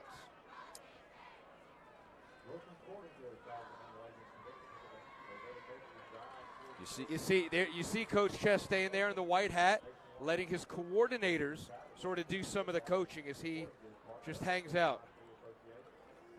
Mike Chastain, it looks like, is actually up here at the top of your screen, talking to Dylan Fromm. There he is. Right. Beg your pardon, not in the actually white. Look alike there. Yeah, okay. Absolutely. Yeah, they kind of fooled us here too, didn't they?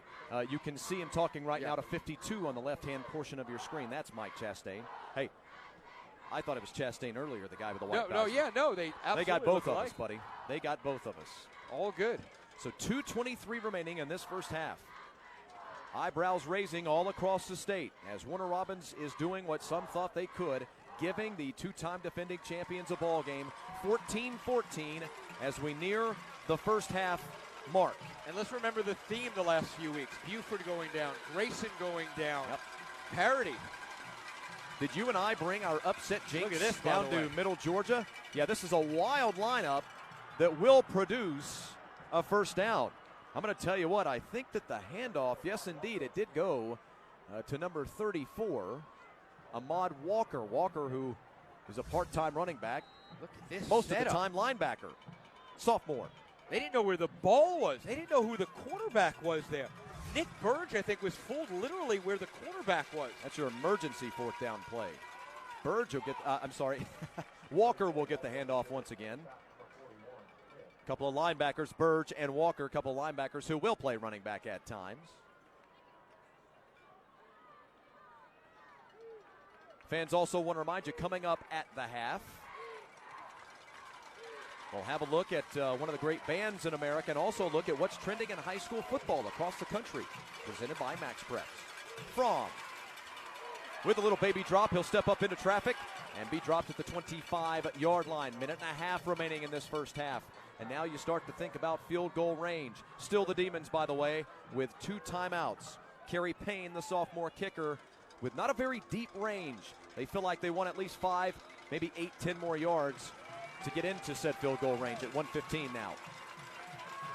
4 wide receivers, 2 to each side. Fromm going to look. They're going for it all. He's got Jones down there. Mark Hill makes the catch. Was he inbounds? Yes, sir. Touchdown, Warner Robins.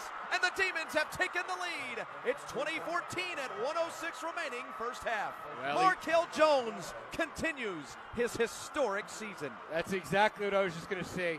As you see him running off the field like a little helicopter over there. The season where he already owns the state record of all time before the game just continues to explode. And Chris, what an amazing catch in the corner of that end zone. Wow.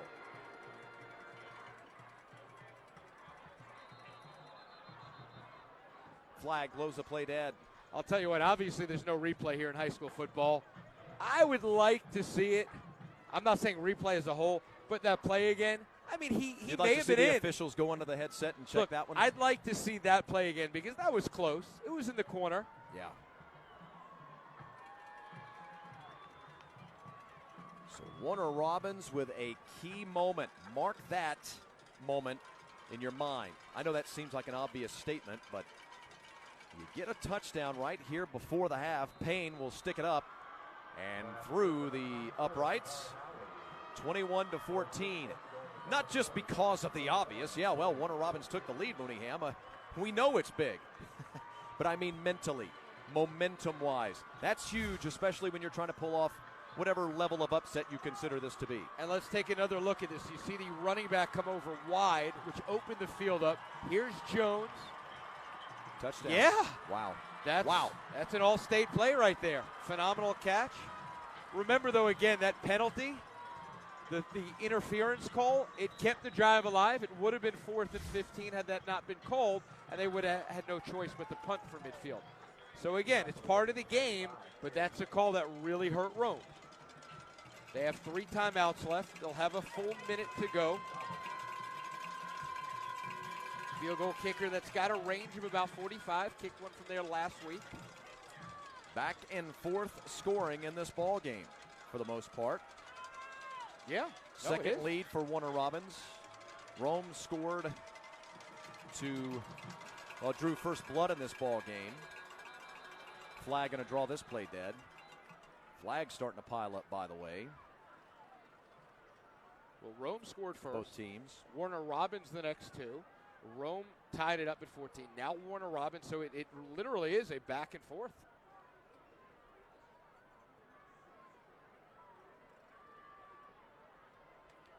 Two fine coaches. You wonder what the conversation will be at the half. John Reed, as we mentioned, the winningest coach in Rome's high school football history now with his 49-6 record.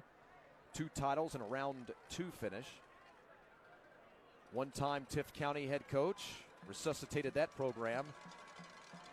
You talk about resuscitating a program. John Reed went to East Paulding. He won more there in the first few years than they had won in the program's history. And he won 2 state titles in Tennessee, by the way. That's right. Don't forget about that. At Alcoa. Yeah. Roberts, 30-yard line. And dropped just past the 35. What will Mike Chastain tell his club when he gets into the Warner Robins locker room? Mike Chastain, by the way, wrapping up his 4th season at the helm of the program, 28-11 record. He's a real Bibb County man, or a Houston County man, I should say. I beg your pardon. Spent some time at Houston County as a coordinator, at Veterans as a coordinator, at North Side of Warner Robins as a coordinator, and now, of course, the head man here at Warner Robins. Played at North Side. Yep. Was the enemy. 2 timeouts apiece, by the way. 2 timeouts here. Kadam is dropped. Now, if you're Warner Robins, do you maybe entertain calling a timeout? I don't think so. I think they'll probably be happy with going in the locker room up a touchdown, but after a defensive play like that. DeMarcius Robinson, sophomore, Mike linebacker. He didn't rush right away. He came around the line. Wow. Kadam rolls the pocket to the right. Going to throw off balance and incomplete. Jemias Griffin was his intended receiver.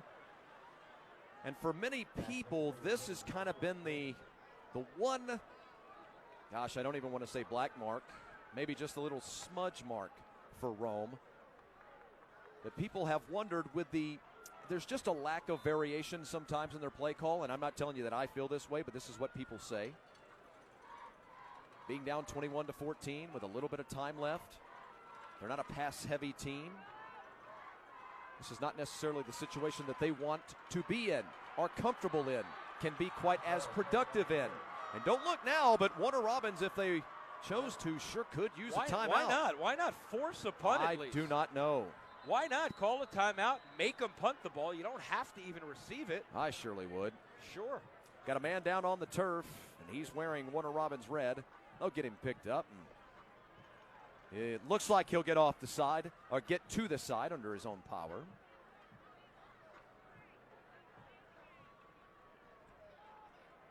So they did call their second timeout here. 1 remaining. Why? You never know. A bad snap. You never know what can happen. Again, you don't have to field it. You know, some coaches would say, don't even try and field it. There's no upside. Just let it go. Let's just potentially go for a block, maybe a bad snap. You know, wild things can happen. Yeah. You just never know. I saw Buford and Bainbridge last week, and Bainbridge pulled off one of the biggest playoff upsets that we've seen in quite some time. Buford in that football game had 5 bad snaps. 5 snaps that were either shot over the head of their quarterback or were off to the side, or maybe you could have placed the blame on the quarterback, for instance. I don't know, but one way or another, you just never know what will happen on some of these plays, especially in a tight ball game of this high magnitude, and let's compound it even more when it's special teams. Well, how about this stat? This stat that Mike Beavers over at Rome with their radio team gave us. Yep. Their snapper, Aiden Gaines, has only had, as he calls it, 2 mediocre snaps all year to show how great that is. And Oh, a fake in this spot. Unbelievable call. And they're going to have the first down. Are you kidding me? The stones on that guy. I don't even understand that. I don't get the upside there. I got 2 words for you, I don't Justin, know. on why that just happened. It's Rome. What an amazing, gutsy call. I don't understand the upside to it. Timeout called by the Wolves. Now they're going to call it. I can't help but laugh. Now they're going to call a timeout, and they're going to try to draw up a play to get in field goal range. Of course they are. I mean, it's a great run. Marquise Glenn. I mean, I don't think anybody on this planet expected it. Let's put it that way. Well, the 4 guys off to our left expected it, but they're in the Rome coaching staff. So 8 seconds remaining. Remember, Rome has a kid that can knock one through the pipes at 45 yards, Alonzo Rodriguez. Now, he's only attempted 4 kicks this year. I'm sorry, 4 field goal attempts this year because Rome scores touchdowns with such a regularity. But when needed to, he can knock one down from distance. Now There's a good look at Rome's band, by the way, whom we will see at the half. They're going to need, though, here, Chris, 25 yards to get there. Sure. They only have 8 seconds. They do have a couple of timeouts. I think you're looking at, Tatum, 1 pass play trying to pick up 20, 25 yards, the immediate timeout, and you try to get the 3. I don't really know what else you could do in this spot. If you had 10, 11 seconds, maybe you could think. 4 wide receiver set. Got 3 on the top side. This might just be Hail Mary time. Yep. Tatum has the arm for it. Batted around and incomplete. And that will sound the gun at the end of the first half. Wait a minute. Wait 1 moment. There is a flag as I scan the field. And it is on Warner Robbins. Hold the phone 1 moment. Boy, they train you as a play-by-play man before you get signed out to the half or before you move on. Scan the field for a flag. And there it was, sitting all by its lonesome in the middle of the field. Well, we just saw Knox's arm in the Hail Mary situation. We'll see it again. He was a couple of yards short of the end zone, so with these extra 10 yards, he'll have the range. Now what do you do? This is just a little flick of the wrist for Tatum, by the way. Ball spotted at the 42-yard line. So that was a 15-yard penalty, was it not? They called a hold, I thought, which would not have been 15. Again, the 4 wide receiver set, but you'll notice trips wide receivers down here to the bottom side, and it looks like Warner Robbins is going to call a timeout and get ready for the defensive, or get their defensive set ready. Yeah, I was a little surprised. They had nobody back. This is the scenario. You put 3-4 guys basically in the end zone. Prevent Hail Mary defense. You bring in your stud wide receiver who can come in for that play. And they had nobody all the way back. They had, a cover 2 of sorts, cover 3, but wow. Tyreek Griffin is checked into the ball game at wide receiver. You see, John, that's a good look at John Reed here as they try and develop this play. And he's talking to his coaches, by the way. Sure. About what he wants. Yeah. And then they're just going to relay it to the team and have them go out and execute it. Again, veteran-laden club. That's what you do. Coaches, you get together. You spend the entire time out talking, don't you? Yeah. Then you just turn to your guys and say, Z-flip, XY 21-4. What do you, John Gruden now? I just made that up. You believe that? I just made that Did play. you? I No just banana? made that You up. put the banana just in right there, I made that up. No banana in the tailpipe? What do you do, though? Do you split a couple of receivers out on each side? You make the defenders open up? No, or do you just not throw me. all? Let's see. I put 3 or 4 on one side of the field. That's my They have deal. 1 up top, 3 down below on the near side. That's exactly right. And Tatum will look to the middle of the field and fire. Incomplete. Short hopped him. My goodness. Well, a bit of an odd finish to what was a really fantastic first half. 21-14, Warner Robbins on top of Rome. The 2-time defending state champions from Rome, riding a 40-game winning streak. They haven't lost since week 3 of 2016. Right now, their 40-game winning streak hangs in the balance versus, of course, the team that they beat here on this field last year in the Class 5A state championship game. Boy, oh boy, what a first half. Some thoughts? I think both teams are fairly happy with what happened. I think in the end, obviously, the Demons go up a touchdown. Rome Rome did some nice stuff too, but they're in the rare predicament of trailing at the break. Rome's sound of the Seven Hills coming up on the other side of this break. This is the 2018 GHSA Class 5A State Semifinals. It's NFHS Network's Road to State on Facebook Watch.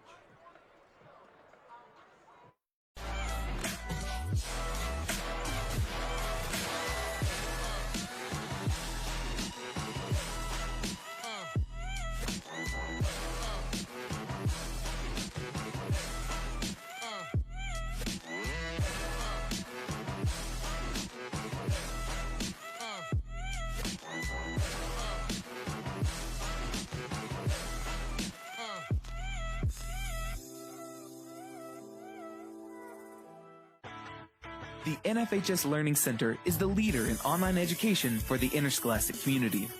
At NFHSLearn.com, you can find over 60 courses for coaches, administrators, officials, parents, students, and performing arts programs, including over 25 free courses such as concussion in sports, heat illness prevention, sudden cardiac arrest, and protecting students from abuse. For more information, visit the NFHS Learning Center.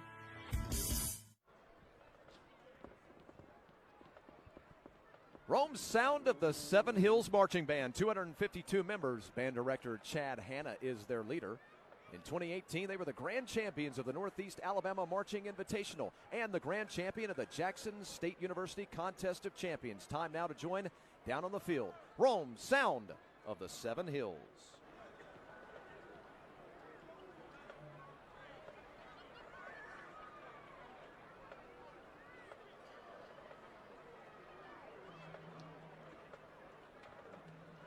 Ladies and gentlemen, let's give a warm welcome to the Rome Marching Roll.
Gentlemen, let's begin for the Rome March Roll.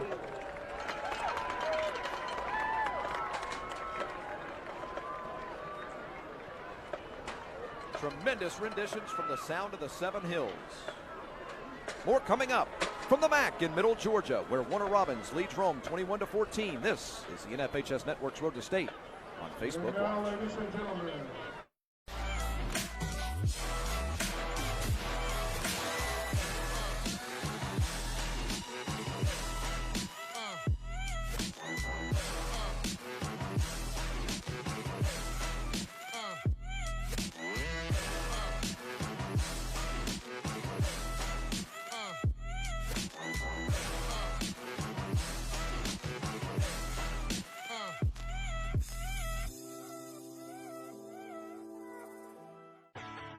The NFHS Learning Center is the leader in online education for the interscholastic community. At NFHSLearn.com, you can find over 60 courses for coaches, administrators, officials, parents, students, and performing arts programs, including over 25 free courses such as concussion in sports, heat illness prevention, sudden cardiac arrest, and protecting students from abuse. For more information, visit the NFHS Learning Center.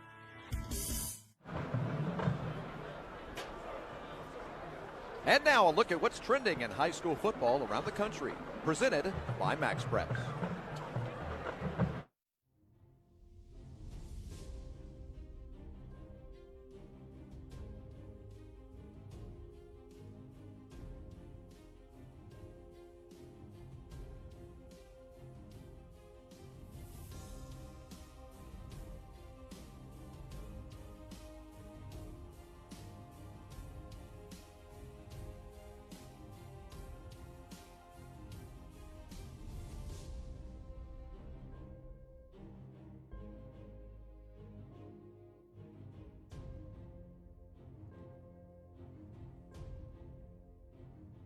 It's a packed night in high school football. It's a packed Max Prep show now on CBS Sports HQ. I'm Casey Kiernan. Thanks for watching. Champions will be crowned all across the country tonight. Some of the best players in the game on the field. We are here to break it all down for you. Let's start with the top 10 of the excellent 25. Number 1, St. John Bosco, and number 3, Modern Day, both demolished previously undefeated schools to set up their third straight championship game. Also a rematch from this year. Allen is number 2. They've got a playoff game against Rockwall tonight. IMG's only loss was to Modern Day. IMG there at 4. Number 5, Colquitt County plays Gwinnett. 7A, Georgia State title game. Number 6, St. Francis of Maryland, 9-0 after beating West Toronto Prep. Number 7, Miami Central on to the third round of the Florida 6A playoffs. Number 8, St. Louis is in the D1 Open Championship. De La Salle there advanced to the Open Division Championship in Northern California. And number 10, St. Thomas Aquinas faces Dwyer in the 7A quarterfinals. It is a packed Friday, and we've got Zach Poth here, editor of football for Max Preps, now joining the show. So, Zach, undefeated St. John Bosco against 11-2 Modern Day for the D1 title there in SoCal. How do these two match up again? Yeah, man. You know, the first time they played, it was a 41-18 dub for St. John Bosco. And I really think that was good for Modern Day because it kind of humbled them a little bit, made them think, okay, we're not on our own level. So they've really gotten better since that loss. So I really think this game's going to be a little tighter, but they might have had a little too many injuries. Miles Morales out. He's arguably the best offensive lineman in 2020. And I really think Bosco is going to be able to take advantage of that tonight. Yeah, the Braves beat the Monarchs earlier in the season, but this is the third straight time they've met in the title game. Right now, they are tied 1-1. Round 3 is tonight. And obviously, a lot of eyes will be on DJ Uwangalele. He's the top 2020 quarterback recruit. But you think that he's the best regardless of class. Why?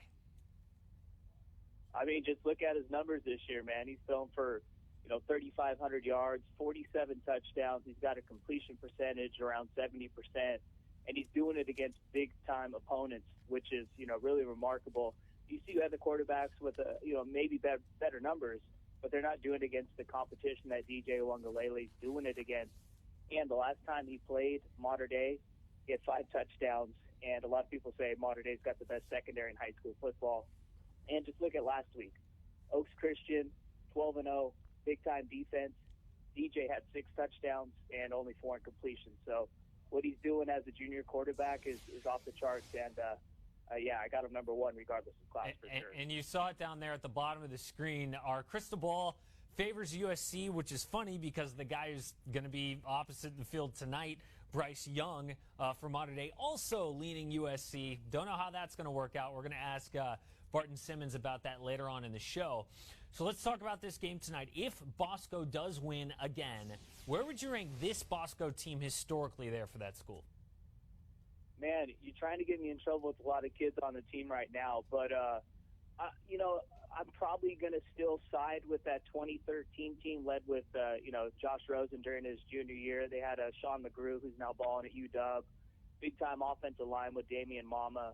I'll probably go with that Bosco team number 1 all-time still, but this team this year is right there. You know, it's 1A, 1B type of thing, but, you know, that Bosco team also went into the championship game and snapped De La Salle's 40-game winning streak that year, and Josh Rosen was only a junior.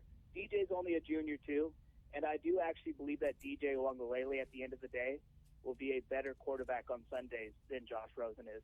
Wow, that's a big statement right there. But even despite that statement, Zach, you are leaning the 2013 team with Josh Rosen. Good news for St. John Bosco fans, though. They do get DJ there at least another year. This game kicking off 6:30 local, 10:30 Eastern. Zach Poff, thanks for your time, man. Yes, sir. All right, so we've looked at the excellent 25, 1 through 10. Let's get back to the list now. Take a look at 11 through 20. North Shore from Houston is 11. Looking on down the list, number 14, Warren Central from Indianapolis held off Center Grove 27-20. They advanced to the Indiana 6A state title game. There's Centennial there at 15. You see 12-1.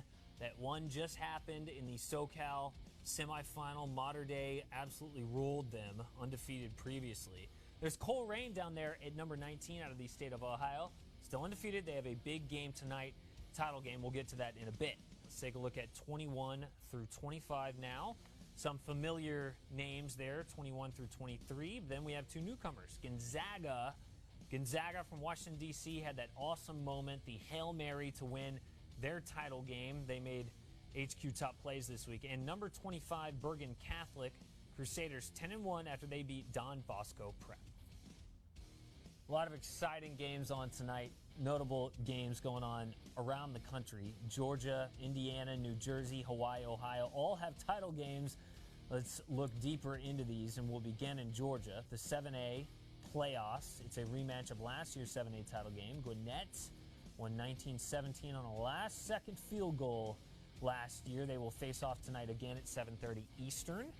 Then, in Indiana, it's the 6A state title game. Carmel and Warren Central. That championship, that one kicks off at 7. Carmel, they are hot, riding a 5-game winning streak. Warren Central scoring over 50 points per game this season. Can they slow them down? Warren Central undefeated. We'll see. After that, we've got New Jersey, non-public Group 4 title game. Bergen Catholic and St. Joseph Regional. It is the toughest playoff bracket to win in New Jersey. St. Joseph, also a 5-game winning streak. Bergen Catholic holding opponents to under 13 points per game, a stingy defense. Next up, Ohio semifinals. Defending D1 state champs Pickering Central will take on 13-0 Coleraine in the semifinals. Been one of the most dominant teams in the country this year has Coleraine. They put a running clock on 11 straight opponents, including all 3 playoff opponents. We'll see. And then Hawaii, Mililani against St. Louis, our number 8 team in the excellent 25. This one kicks off, if you're up early, 1:30 a.m. Eastern. And that's it for the notable games tonight, but we've got a lot more coming up. We talked to Barton Simmons about all the recruiting storylines around the biggest schools and get his thoughts on St. John Bosco against Mater Dei. Stick around.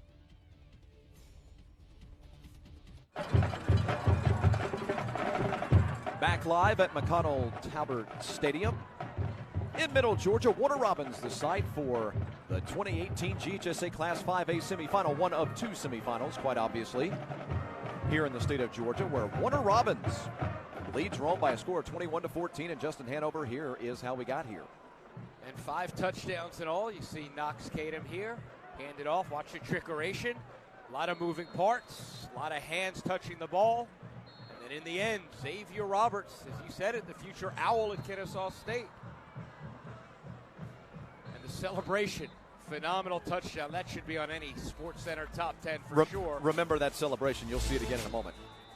Absolutely. And now the other way is Warner Robbins is not intimidated whatsoever. Drove down the field a couple of times, from to from. No Jake needed on this one. And they would tie it up at 7 late in the first quarter. What's Jake doing anyway? He's probably sleeping right about now. Then the run. You see they went with the second back in there. Duhart. DeAndre Duhart, the junior. Choppy steps, gets the job done. And the 14-7 lead there with 9 minutes to go in that second quarter. Third down, Knox Kadum. Good burst from the offensive line, which has once again done a really good job.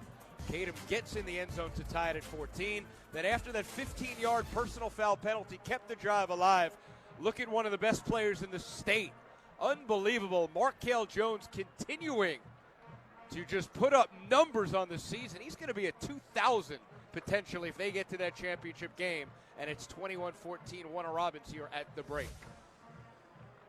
What a ball game. Wow. What a first half.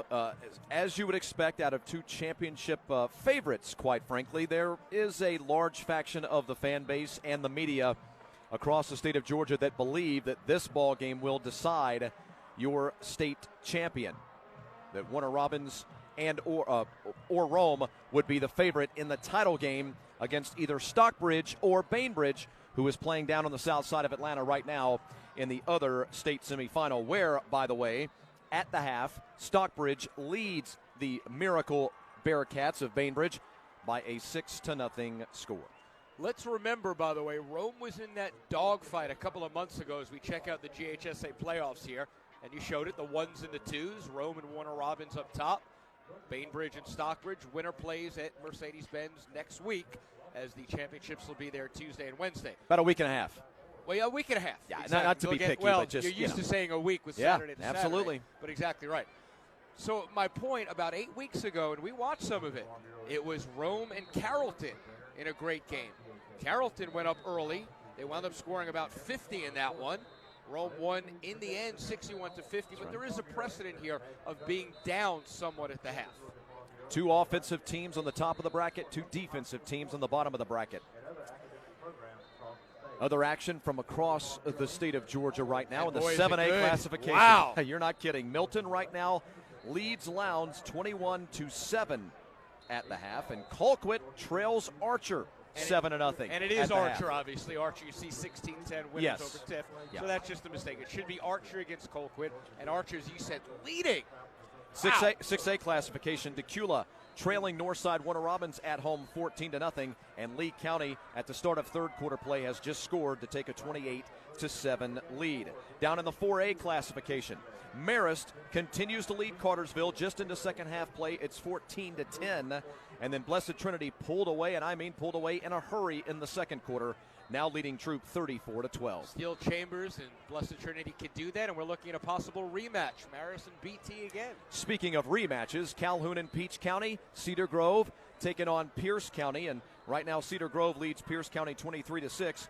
Meanwhile, Peach County and Calhoun a rematch of the 3A state championship game from last year with that controversial finish, and the Trojans looking for revenge, up 13-7 at the half. 2A classification, Heard County and Fitzgerald tied at 15s at the half. Rock Martin Callaway 14-10. The Jackets out in front at the half. 1A Public, Irwin County 10-0 on Pelham.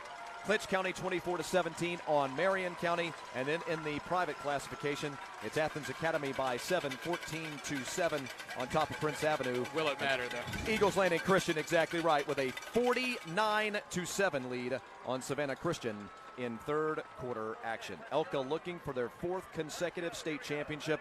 Only two other programs in the history of Georgia high school football have done that, dating all the way back to the 1940s. Buford and West Rome. Of course, West Rome, the predecessor to this current Rome high school program, trying to get their third consecutive state championship. That program, the Demons of Warner Robbins in the dark red tonight, trying to win their fourth their 5th state championship. That's the history on the line tonight. John Reed and his Rome squad, back-to-back titles, 40 wins in a row. On the other side for the homestanding Demons, 4-time state champion, 2-time national champion. This ball game dripping, and I mean dripping, in history. The Demons, though, they haven't really done it in a while. You mentioned that 2004 team. They did it in 76, 81, and 88. Certainly Mike Chastain's Warner Robins team, a great program, but it's one of those you really need to get another state title for everybody to remember them again, in effect.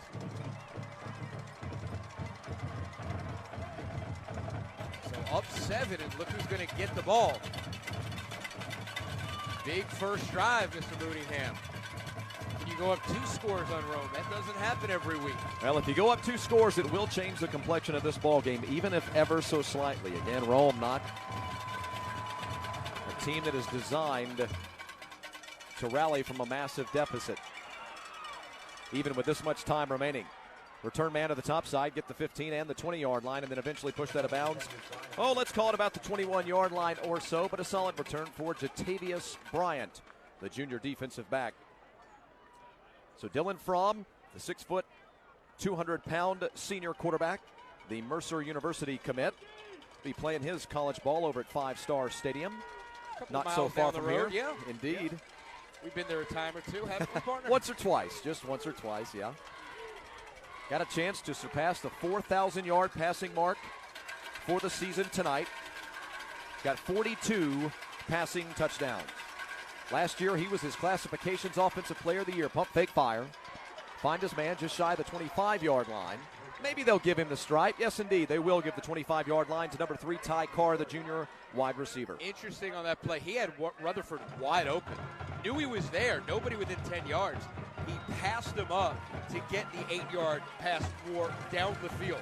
Maybe it's a bone of contention. Maybe now they're going to be looking more down the field. We'll see if that's a microcosm. Another offensive line doing a fine job in this ball game as Markel Jones is found. Get around 2 men, get a key block and a 3rd man around him. 35-yard line, 40, and pushed out of bounds at around the 44-yard line or so. Very interesting. Again, they split the back out wide. He knows he's there, but they don't go that way. It looks like right now they're making more of a consensus effort. Look, he's got Rutherford, but they want to go down the field more now. You can tell I think that's what they spoke about, Coach Chastain, at the halftime. Let's go more vertical down the field. And I'll tell you something I love. First the play. Handoff. Jalen Rutherford with his first carry of this second half, and a good gainer there to set up 2nd and medium. You'll notice, though, the intricacies of being a quarterback. Fromm had his head turned all the way to the left, staring down Rutherford, the running back. But with his eyes, he was following Jones, who was coming across his face. What that'll do, of course, is suck the safety over to the left side in an effort to try to get him to bite on the running back. They didn't go, though. That's the funny thing. Yep. The better option was probably to go to Rutherford. Who gets the handoff, tries to power his way to the top side and turn the corner. Can't quite do it. And plus, there's a yellow hanky on the field.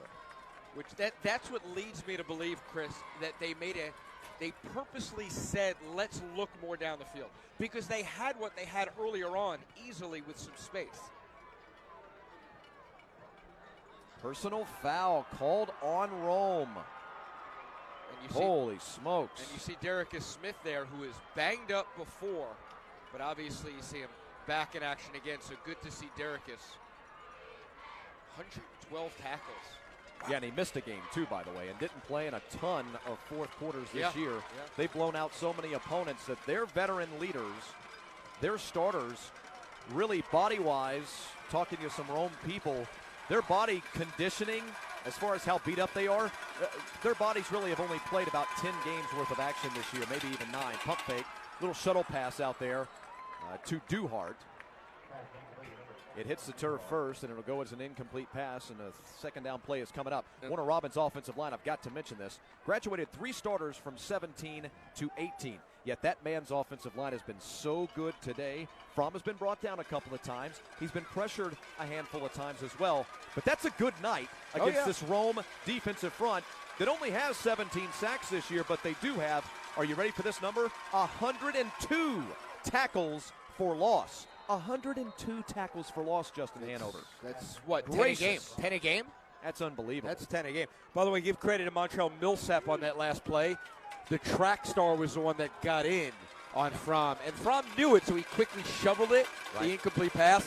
But it was the speed of Millsap, who is a track star, to be able to get inside there on Dillon. We'll see if our storyline bears out on a 3rd and 10 play, 37-yard line plus territory. No pressure. He'll sling one up there, and it's incomplete. That ball came out of his hand a little funny. I'm not sure why this flag is coming in.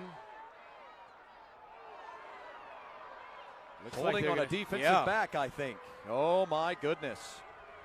Well, the ball not bouncing Rome's way tonight, and the calls are not going their way. Now, don't take that the wrong way. I'm not siding one way or the other. I couldn't care less who wins the football game, but I will just tell you, as far as the sheer numbers. And they're not obvious calls, too. Thank you. You know what? And that's a very good articulation of the point. Sometimes you see a call, and it's an obvious call. A bunch of times we saw flags come out. May have been the call, but it wasn't obvious calls. And again, that happened on a big 3rd and long, just like before. Now here, what would they have done if they don't throw the flag? On the 37 or so, it would have been 4th and 10, maybe. Well, we won't have to think about it. Fresh set of downs. From the 27-yard line. 4 wide receivers. They'll move Tyler Fromm down here to the near side. Stick him on the slot right off the line of scrimmage. Fromm will look that way. Tyler instead goes deep, and Dillon's pass is incomplete. Jones, the intended receiver. Good recognition from Jones, though, to cut inside, know where the ball was, and try and sort of almost get that rebounding position and body up. Just not able to come down with it. He has tremendous instincts. Tremendous instincts. We'll get a good look at it here. I mean, the ball was not really thrown to him, but he did his body position. Look at him cut inside of the defender of McKeever, and he probably should have caught it, to be honest. McKeever with his 18th pass defended of the season. Very underrated cornerback, 5'9", 155-pound senior. 2nd and 10. Good down for a little run. Throw a little run in there. 27-yard line. Oh, nearly intercepted, and it had a chance at 6. No doubt you can hear off to our left. The Rome coaches are in the same press box as we are, and they're off to our left. And one guy about put his fist through the wall. Octavius Askew, the senior, was looking for his second interception of 2018. Oh, and he's, oh boy, there's a lot of green grass. Wow. 3rd and 10, 9:55 mark, 3rd quarter.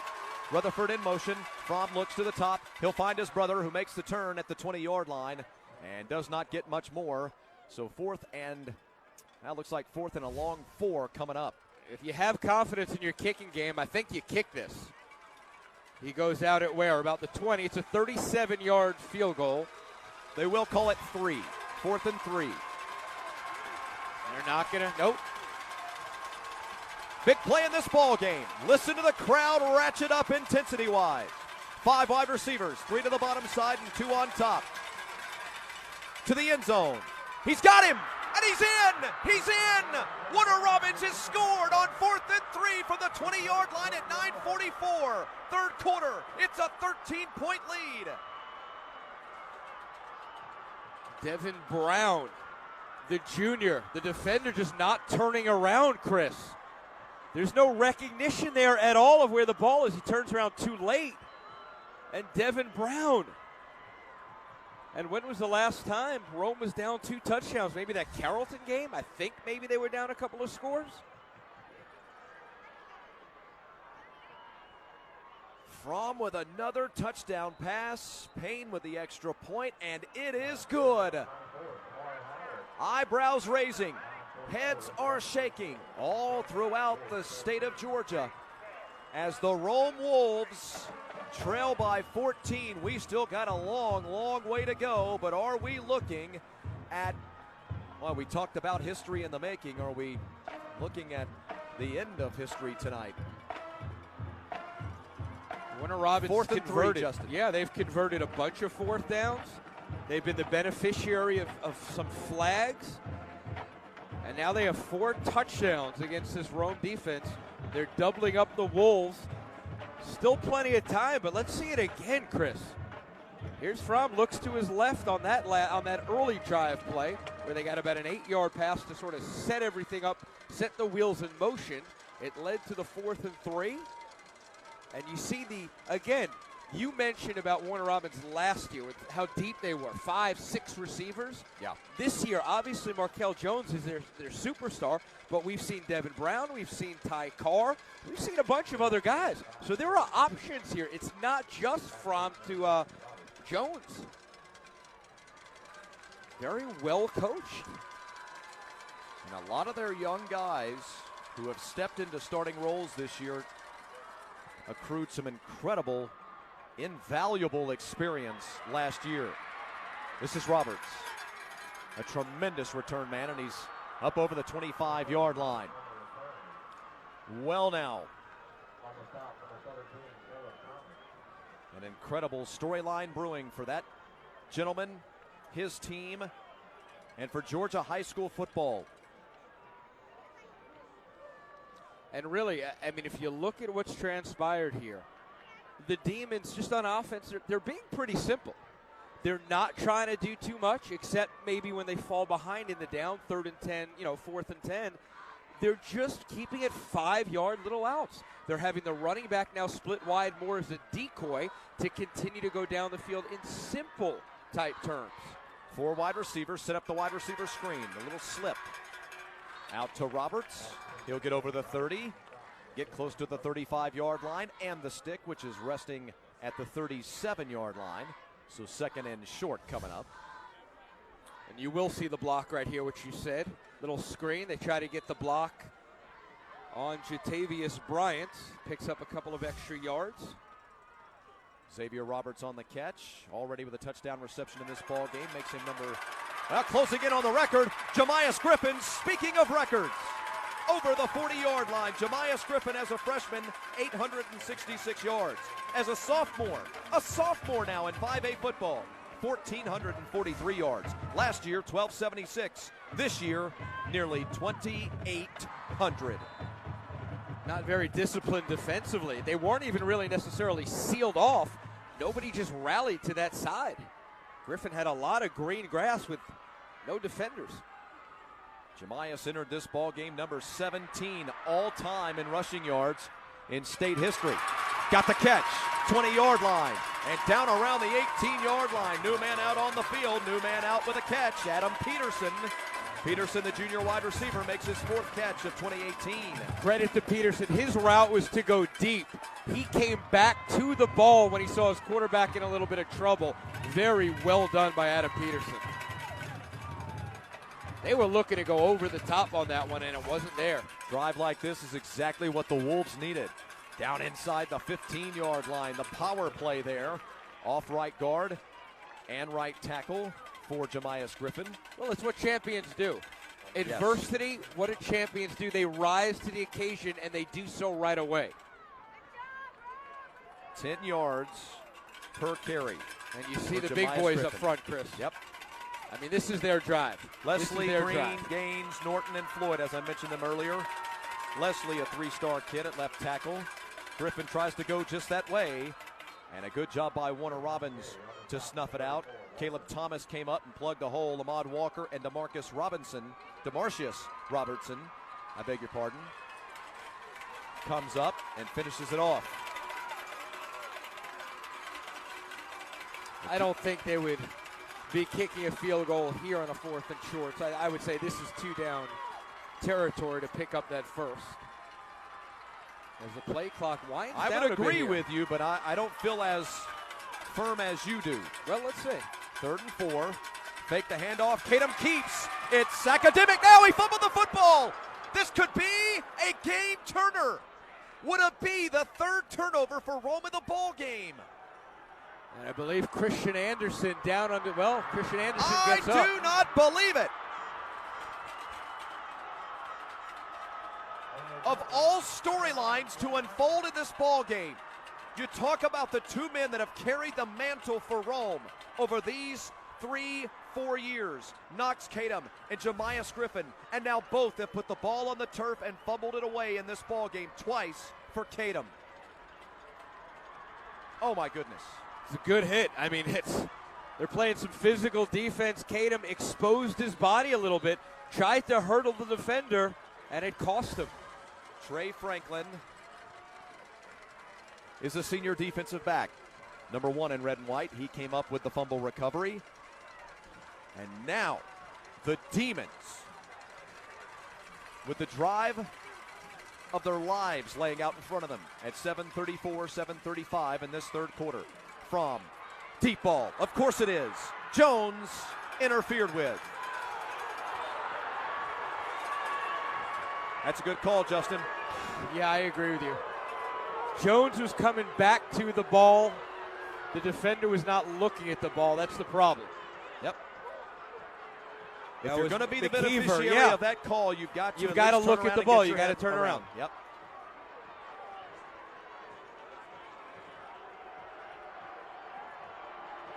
I'll tell you what, very surprising they went up top from their own 5-yard line. And a lot of the Rome fans certainly not liking that call. Well, he just plowed right into the wide receiver. We'll get a good Let's see replay it of it again. here. The receiver's got his eyes on the ball. Jones knows he's coming. He just plowed right into him before the ball got there. It's a smart play by Markel. Wide receiver bottom side. The penalty, of course, gets them out of the shadow of their own goalpost.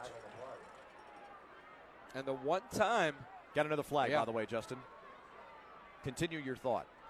the one time they go deep and up top was the one time you think no way would they try it from their own shadow of the goal line. So that's on the offense. Indeed. So they'll just give it back to him. Now, both of these coaches don't mind taking a chance, do they? No. In their play call. No. Makes for an exciting brand of ball. I mean, when, like Coach Reed did with 20 seconds to go, faking from his own 20 on that punt. That's taking a chance, all right. Shy of the 19-yard line, it's spotted at now. 2nd and 10. Clock winding. Riverboat gambling. Most likely down to the 7-minute mark during this play. 4 wide receivers set, 2 to each side. His brother Tyler on the seam on the top. Dillon is sacked.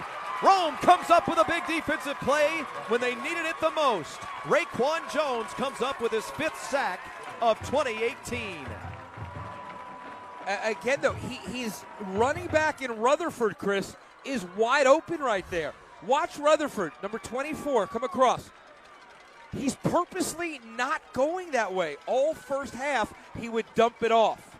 They are looking for the big hitter, and Fromm's one deficiency right now that I see is just not keeping it simple, which he was doing successfully. Boy, oh boy, now mass confusion for Warner Robins with 5 on the play clock. Yeah, they're going to have to and they're going to have to burn a timeout, and Dylan Fromm is hot. And I mean hot.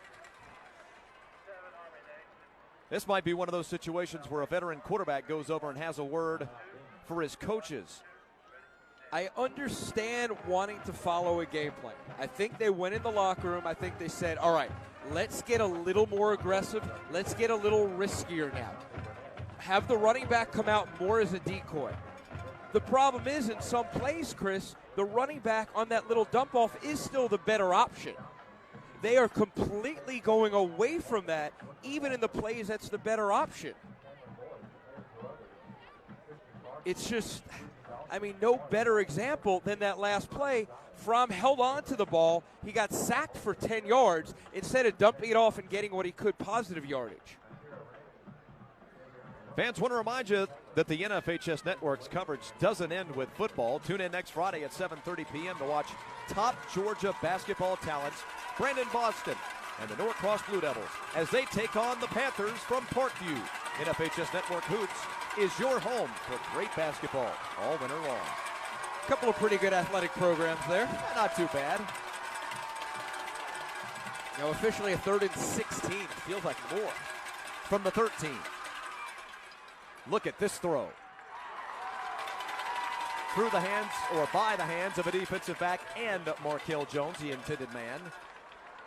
And you see the potential of a big arm for Fromm. Yeah. He'll have to work on his accuracy a little bit on his deep ball and intermediate ball when he gets to the next level, but you see the potential and why folks like, say, Mercer, whom he's committed to, have an affinity for him. It looked like a Harrison Bailey type throw. Just gunning one across the field. Not bad at all. The Marietta quarterback you speak of, Harrison Bailey, who just committed to Tennessee yesterday, one of the top quarterbacks in America for next year.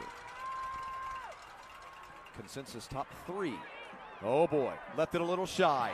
And it takes a Rome roll down inside the 30-yard line. Well, if you're going to come back in a ball game and save your winning streak, that'll help. 6:08 remaining, third quarter. Well, the first sort of break for Rome, I guess. They've had a lot of stuff go against them. It's strange. They really, really have. 3 turnovers, a slew of penalties.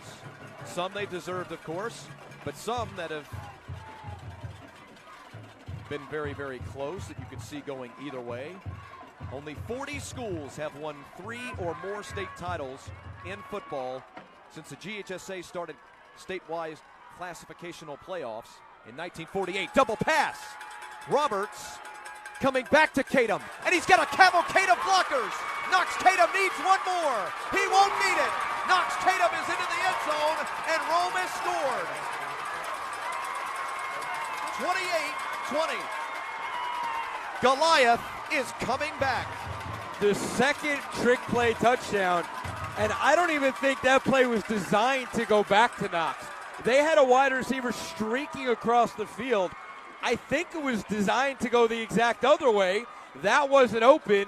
Knox was there. Wow. I want you to know that that is the fifth touchdown reception of Knox Kadum's career. I mean, they just do everything. It's unbelievable. He has 5 touchdown receptions. It's a great tight spiral, it's unbelievable. too. With the defender near Knox also. I mean, he was on the ground, but let's see it again.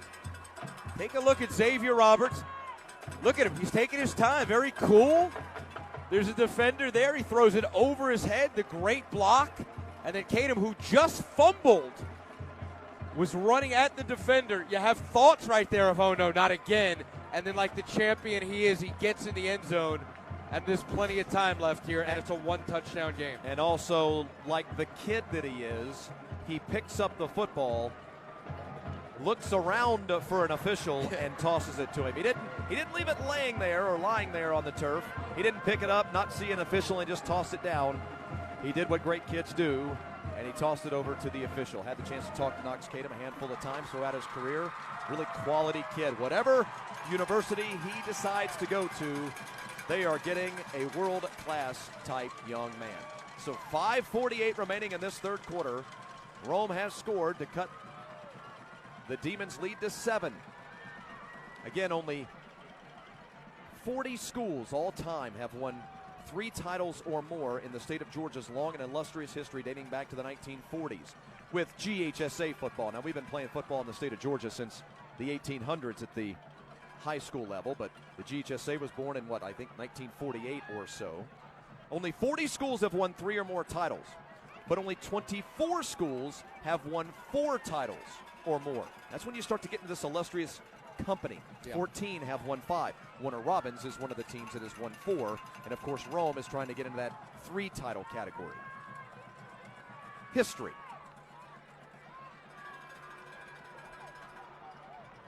What a good defensive stand. Defense leading to offense. They take over on the 29-yard line because their defense, after the adversity of the fumble as they're about to go in. So you talk about a complete 3 or 4 minutes right there. The defense gets the ball back, great field position. The offense takes care of business. And the bowing of the neck after the turnover as well. Yeah. A lot of defenses would have just rolled over after your offense turns the football over down inside the 5-yard line. And the first play was the pass interference, which if you ever want to put your head down, that's right, and you think the world's against you, that's the moment.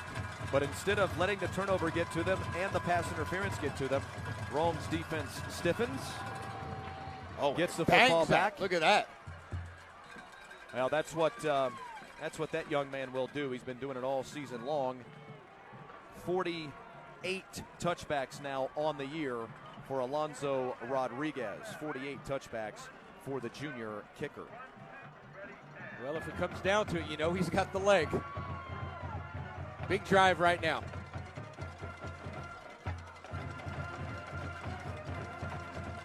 From last year, 3,500 yards, 35 scores.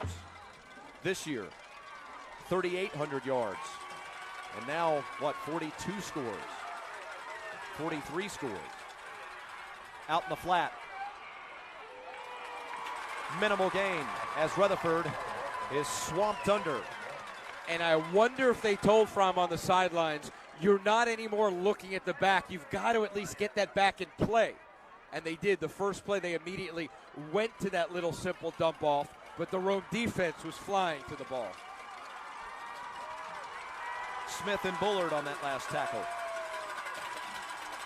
Two wide receivers each side. Step up into the pocket. Little bit of pressure. Intercepted, top side.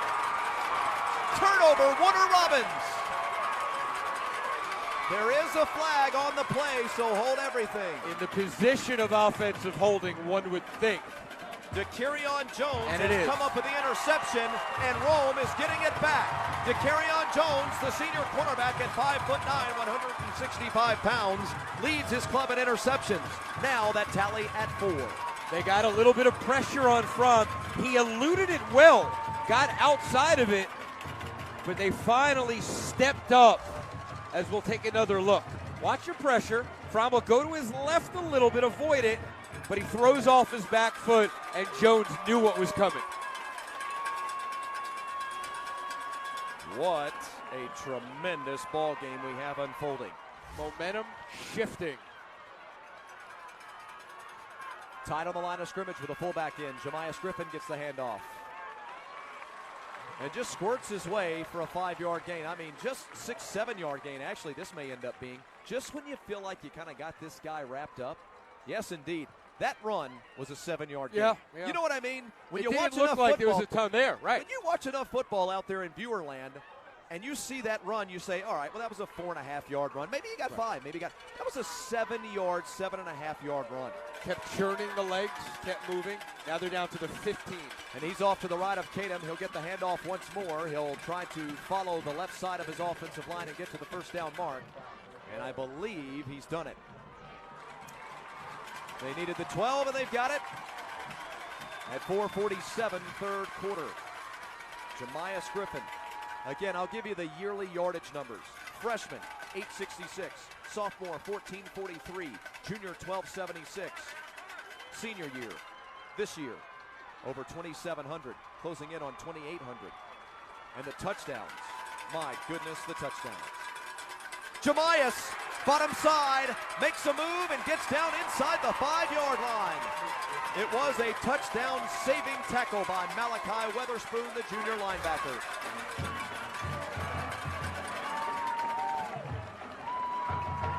Again, they didn't really necessarily seal the right side, Chris, but the defense always, for some reason, overplaying on the right side and not the cutback to the left. Octavius Clowers still in the ball game at fullback, and he helps lead Griffin into the end zone. An extra point away from a tie ball game. Jemias Griffin, touchdown number 113 in his 4-year career. Amazing. What a statement here. These last few possessions on defense and offense. And the Rome Wolves rolling right now. Alonzo Rodriguez up, and Rodriguez is good. 4 extra points tonight for Rodriguez puts him at 86 of 93 on the year. Another look at Griffin's touchdown. You see the pancake block in the middle. Huge block leveling that Warner Robins defender. And Jemias Griffin.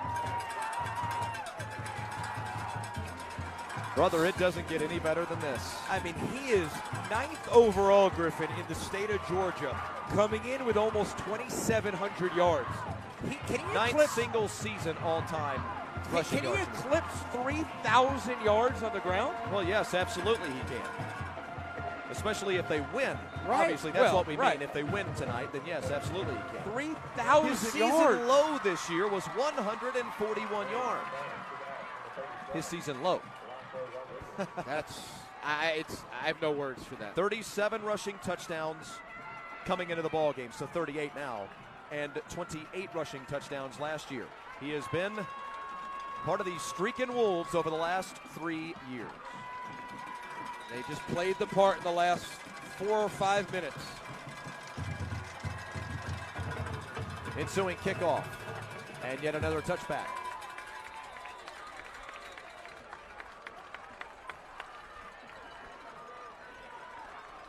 So big drive coming up. We said it on the last one, Chris, that they needed to do something just to get out of their own way at least. Right now, though, they better move the ball and keep their defense off the field. They better do something positive right here. You get that avalanche feeling. If they can't move the ball, here, you get the feeling the avalanche of what Rome can do to you in a hurry can continue. Huge possession for Warner Robins here. Rutherford will get the handoff. Rutherford at the 25, and then up to the 27-yard line.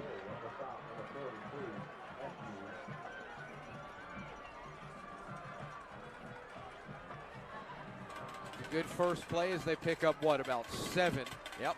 They need some sort of momentum back now. Move the chains, keep their own defense on the field, punch them back in the mouth a bit because they've been punched. 2 receivers each side. They go with a handoff for the second consecutive play. I'll tell you what, I like it. I like consecutive runs to start this drive. Yeah. I like it even more because if you're a Warner Robins man, of course, because you have the first down. It stems that momentum.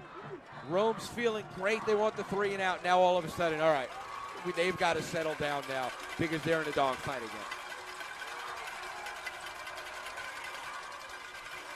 Fake the handoff. Fire, top side, incomplete. Oh, and there's a flag on the play. Now, there's a little bit of contact on the quarterback that could have been late. So could that be the call? Or are we going to get a holding on Warner Robins? It is a hold on Warner Robins. An absolute speed rush inside. Made Fromm have to quickly rush that one. There was a man in his face within a second.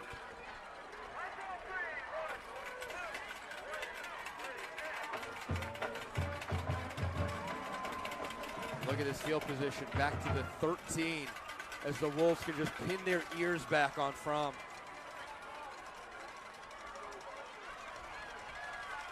First and 27 at 3:11 third quarter. 13-yard line. 2 wide receivers each side. Watch for Tyler Fromm on the top. And Rutherford down here on the bottom. Quarterback keeper. Try to catch him off guard. Try to surprise him a little bit. Got the 16-yard line. A modest gain on first down. Get a little room. Get out from the breadth of your goal line under the 3-minute mark. It sounds good, but now what's the play on 2nd and 24? You know, it doesn't get any easier right here. Rome crowd on their feet. Rome players waving and hooping and hollering, trying to get their fans behind them even more.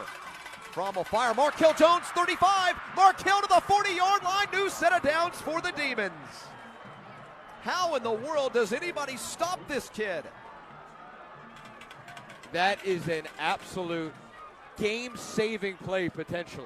To convert a 2nd and 25 and you get 26 where the momentum's squarely against you. Now they can breathe again.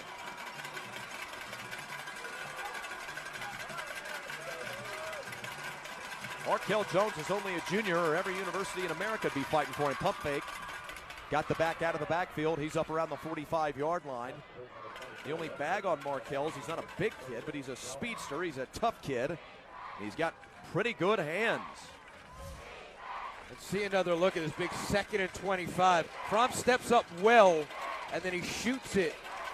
And look at the momentum running forward. Good job by Dillon to put it in the spot, and Markel ran onto it. 2nd and 6, 44-yard line. Pump fake, decides to come back down here to the bottom side instead. Find the speedy back out of the backfield, Jalen Rutherford. Boy, Jalen Rutherford has been incredibly good and active in this ball game. And it's no big surprise in this offense. I'll let you comment on him, and then I want to give you some numbers here in just a moment. No, I love his game as he checks out because he's just, you feel confident with him. He'll get you the 6-7 yards. It may not be all 10. It may not be a game-breaking type play, but he keeps everything moving forward and positive.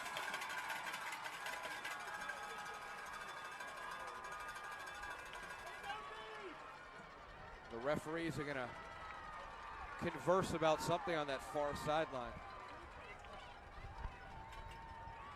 No big surprise that Rutherford is having himself a big ball game and has had quite a season this year. Remember, this is an offense last year where Jarius Burnett was one of their star players, the senior running back. Kid who had 1,253 rushing yards, sure, and 16 touchdowns, but also had 500 yards receiving, 40-plus catches, averaged 8 yards per catch, I beg your pardon. Had a huge year, second team All-State player, Jarius Burnett. He graduates, and then they plug another kid in. That's what great programs do. What is Mike Chastain, who is still in that huddle with the officials, what is Chastain talking to the officials about, I wonder? Well, from what the guys here are saying, there's a helmet that came off on a Demon player. So without it being a timeout, he's going to have to come out for a play. So I think the officials are discussing this. Does he have to come out, or did they call a timeout now so that he can come in? And if they did burn one, they've now burned 2 already in this half.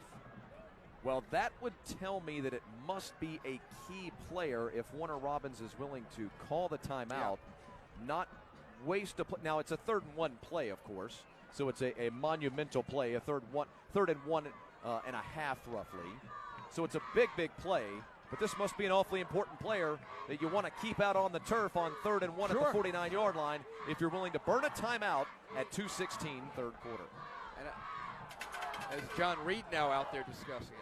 Fans, remember, if you can't make it to Mercedes-Benz Stadium coming up in about a week and a half for the state title games, you can watch all the live action from the GHSA Football State Championships on the NFHS Network.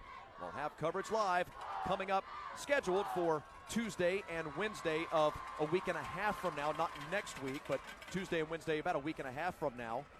Wall-to-wall action all day, both days. Kickoff for game 1 each day will be at 10 a.m. Kickoff for the final games will take place sometime after 8:30 or so. So wall-to-wall action all day, Tuesday and Wednesday. That's the, what was that, the 11th and 12th, I guess? The 11th and 12th of December. You can watch every championship game live here on the NFHS Network. You know, it's the little Unless it things. snows or ices. There you go again. And then it's the little things that win games, which win championships. This right here, for example, he accidentally, I assume, takes his helmet off. Leads to having to burn a timeout. Late in this game, when they need this timeout, well, that can be the difference between advancing to a championship or not. These little things that you don't see in the box score can come up so important either way. So Warner Robins will be down to 2 timeouts for the rest of the ball game. We'll make sure to mark that mentally as we move forward. Well, the scoreboard says 2. I believe, though, this was the second one they burned in this half. I could be wrong, but it's possible they only have 1 remaining. 2018 GHSA 5A state semifinals, and what a ball game it has been. A rematch of last year's state championship game in this classification. We're tied at 28. So obviously with a semifinal, the winner of this one moves on to the state championship game. And, well, we've got an update for you. Scoring update, 4th quarter action on the south side of Atlanta.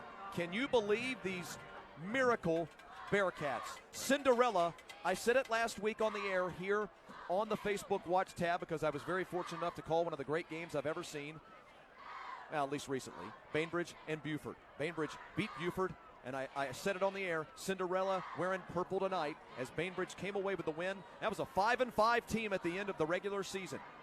Then they upset Jones County, upset Wayne County, who was a number 1 seed, undefeated at 11-0, and then they beat Bainbridge last week. Well, Buford. Bainbridge right now leads Stockbridge 14-13, 4th quarter action. That would be the greatest story in the state playoffs, regardless of classification, in 2018. You talk about getting hot at the right time. Unbelievable. That is the epitome of such. And by the way, Bainbridge, for those of you that don't follow it closely, was the number 2 seed out of Warner Robins region this year. Warner Robins was the champion of Region 1. Bainbridge finished as the number 2 seed. Amazing. But that Bainbridge team, by the way, just really quick to give you a little bio, they have a lot of talented players. Here's the deal, though. A lot of those players are very, very young. Their quarterback's a sophomore. Their 2 top running backs are sophomores.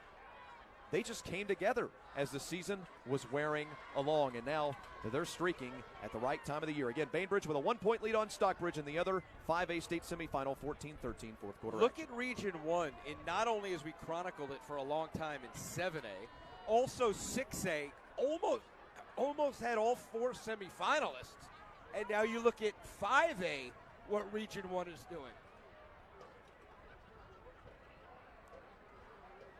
Still a delay in the action here with the officials huddling, and I'll go ahead and beg your pardon for not having more information for you live on the air here. We have been placed, obviously, for this historic state semifinal. Both press boxes, this is a great facility here in Middle Georgia, McConnell Talbert Stadium in Warner Robins, Georgia. Both press boxes are packed to the gills, So we were forced, for our broadcast, to the visitors' press box over here. So, of course, we can't get the relay of the information from the officials. So I'll beg your pardon for not knowing exactly what the delay was about. We're back to action on this 3rd and 1 play that is, well, just absolutely paramount in this ball game. Well, either way, it is a 3rd and 1. So it's a big play. If you don't get it, you'll be forced to punt, you would think.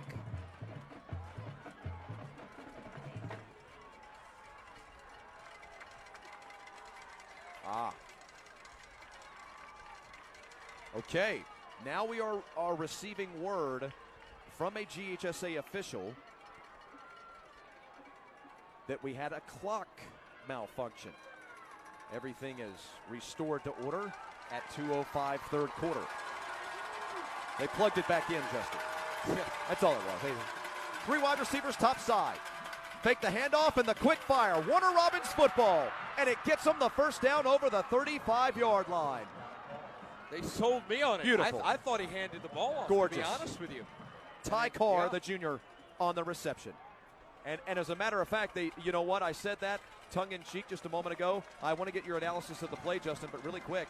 I said it tongue-in-cheek a moment ago, and you know what? This is what I get for being a smart aleck. Yeah. They actually did not fix the clock. It is not wound on the big board, so we're keeping the clock for you here on the broadcast. Nearly a tremendous catch over the shoulder by Carr. It falls incomplete, and 2nd and 10 coming up. Flag down, though. Looks like an offensive hold as it's in that spot. There's a good look at it. This big, beautiful scoreboard here at the stadium they affectionately call the MAC, stuck at 2:05. And this call surprises everybody here on the visitors' side of the MAC. Is this going against Rome? Could be a rusher coming in with hands to the face, I would assume. Normally in that spot, that would be an offensive hold. And Coach Reed just livid. And look where they mark this ball, Chris. All the way down to the 16-yard line. My goodness. So as Rome had all the momentum, Dylan Fromm and the Demons trying to fire back and grab some of it back.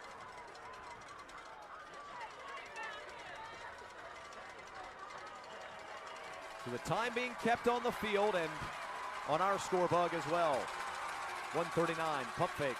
2 pump fakes. Still has time, now gets hit, fires into the end zone, got his man, touchdown!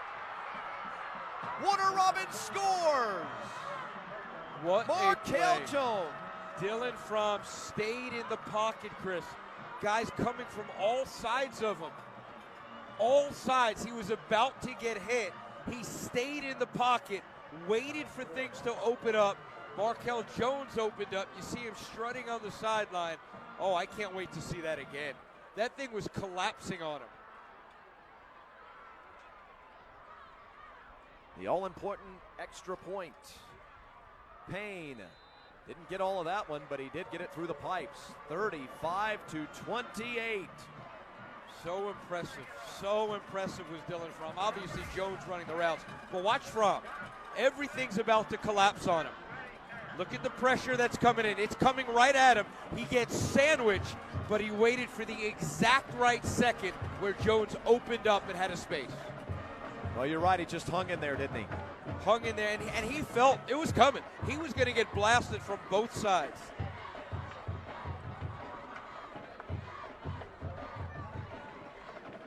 So 1:32 remaining in this third stanza. What a ball game. What a ball game. Now a complication is nobody really knows what the time is. The coordinators up here, they don't know what the time, it plays a factor. Maybe not as much now as it will later, but if they don't fix this clock, it's going to mean something. We're starting to see everything. Are we headed for something really, really special here tonight? It looks like this is going to be one of those nights we look back. It really does. Wow, we've seen. It really does, partner. Yeah. No, I agree. We might be seeing something really, really special here tonight. And there were no points in the first 9 minutes. And we're thinking, wow, okay, it's one of those games where the defense, well, not so fast. Clock malfunctions. Well, there it goes. It says 122 now. So let's see if it can move, though. Questionable penalties on both sides. Turnovers. Incredible first down conversions. Unbelievable individual athletic efforts. A back and forth scoring affair where both teams have led. And Rome in the national picture. And then all the history as well. I'm not saying they can win a national title here from 5A, but we've seen them in a bunch of national rankings. Oh, sure. As high as what? I think as high as somewhere maybe 25-ish. I think you may actually be undercutting them just a tad bit. Even better. Yeah, maybe just a shade. We'll do it again. It's a mistake you can't do. That's the third time tonight that they've been offsides on a kick. Yeah, you can't do that. That's one of those sort of mental mistakes. You can't do that. Rome's too good to give them 5 more yards.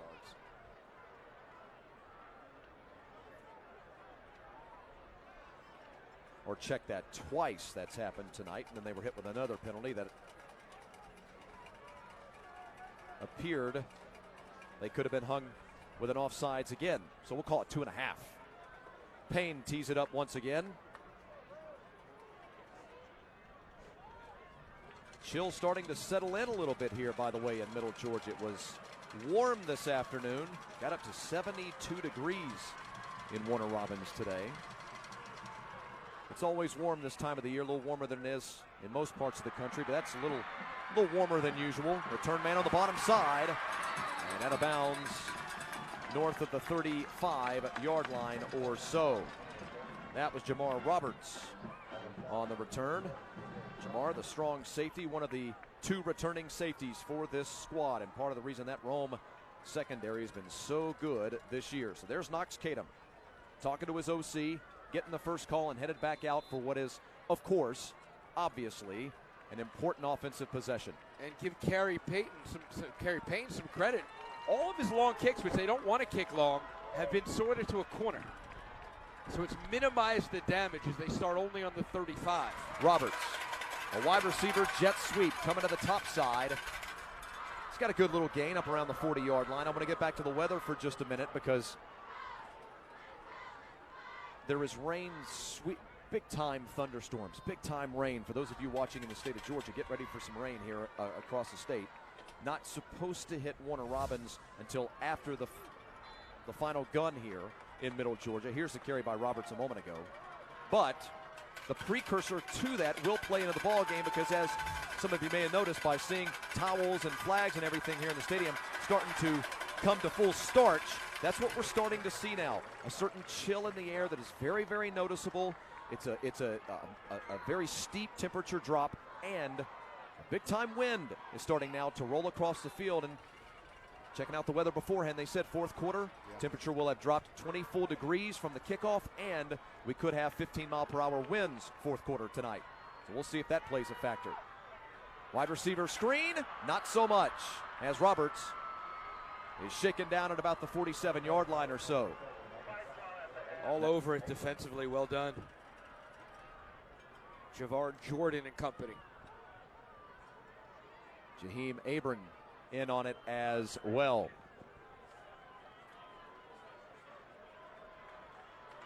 And that will bring us to the end of the third quarter. The fourth frame coming up. History unfolding in Middle Georgia. We'll see how it unfolds coming up next. It's the NFHS Network's Road to State on Facebook Watch.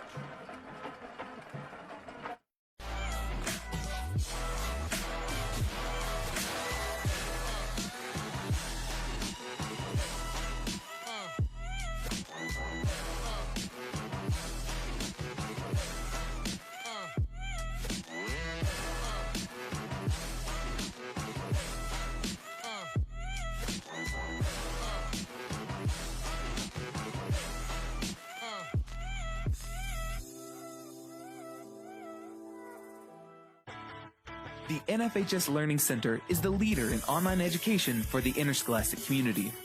At NFHSLearn.com, you can find over 60 courses for coaches, administrators, officials, parents, students, and performing arts programs, including over 25 free courses such as concussion in sports, heat illness prevention, sudden cardiac arrest, and protecting students from abuse. For more information, visit the NFHS Learning Center. Back for the fourth quarter, NFHS Network's Road to State on Facebook Watch for the 2018 GHSA 5A State Semifinals. Griffin is up over the 45-yard line, or maybe just right at the stripe. Back alongside my broadcast partner, Justin Hanover, I'm Chris Mooneyham. The band is back together. Yes, as indeed. you said during the week. You know it's a big when they get the two of us back together. We And seem indeed to it do is. it right now around this time every year. That's exactly right. We get split up for a bit, and then you just can't hold us down. They got to bring the Golden Boys back together. Little option wrinkle right there, by the way. That was nice. Absolutely. Change things up if you're a Rome faithful. Third down play. It's 3. They'll give the ball off to Griffin, and this will be very, very close. What do you do here, Justin? Oh, you go for it. You're Rome. You've won 40 straight games. You can get Okay. a yard. Well, if you fake a punt down inside your 20-yard line, then yeah, absolutely. With you're 20 right. seconds to go in the half, exactly. You get 1 yard, you muscle up, you run, you use the big O-line, and you move on. Everybody in the joint has come to their feet, and I mean both sides. Packed in tight on the line of scrimmage. Kadam might be trying to draw him offside. Rome has 3 timeouts. Snap to him, and he is pooch kicking. Going to kick at the 25, and they'll down it at the 27. Well, A little surprised by that. color gotta be you honest. surprised. I mean, what did they gain? 20 yards out of that? Fourth and, was it 1, 2? Surprise. A long one. We'll see how it plays out. The 2018 GHSA 5A State Semifinals. For those of you the uninitiated out there, maybe just tuning in late on a Friday night as you get home from dinner and your husband or your grandpa or, well, whomever has put it on. What? Your wife? Whomever has put on the broadcast. My wife? No, not your Oh, wife. okay. Just in general, the collective you. This is a rematch of last year's state championship game. A ball game with historic implications, quite obviously. On the top side, got the completion, a nice gainer on first down. And that looked like the first quarter that was so successful for that Warner Robins offense. Just a little 4 or 5 yard type play, control the clock. Maybe they're going back to the simplicity they showed earlier. Jalen Addy, the sophomore wide receiver. On that last catch, 2 wide receivers got the back who they'll send in motion. He'll look to Rutherford and now fire down here to him. He's got some greenery, 40, 45, tripped up by a trailing defender, and that saved, 6, 7, 8 yards perhaps. A tremendous defensive play by Octavius Askew, the senior. Now up over 65 tackles for the year. And you can tell he didn't really want to go to Rutherford. He's looking. Finally, he's like, all right, it's my best option, so I'll go there. Turned out pretty good for him. But Jalen Rutherford, what more can you say about him? Does a little bit of everything. 3 receivers top side. Fake the handoff to him. From under duress. Fires where he's got a man wide open who slips inside the 40-yard line. A big gainer, a fresh set of downs, but brother, it could have been so much more. But again, Jalen Rutherford, a design play. I believe they baited the defensive line to come in, let him come in a little bit, release Rutherford outside the other end. Very successful play. Not a do-or-die stop type situation for Rome's defense. But you're not far from that. Rutherford on left side to the top hash mark, shy of the 35-yard line. But if you're Rome and you give up a touchdown in this possession and go down 42-28, you give up a field goal in this possession. Your 2 scores with maybe 6 to play. This is pretty close to do or die. You know, it again begs the question on a 4th and 1 and plus territory, punting that ball.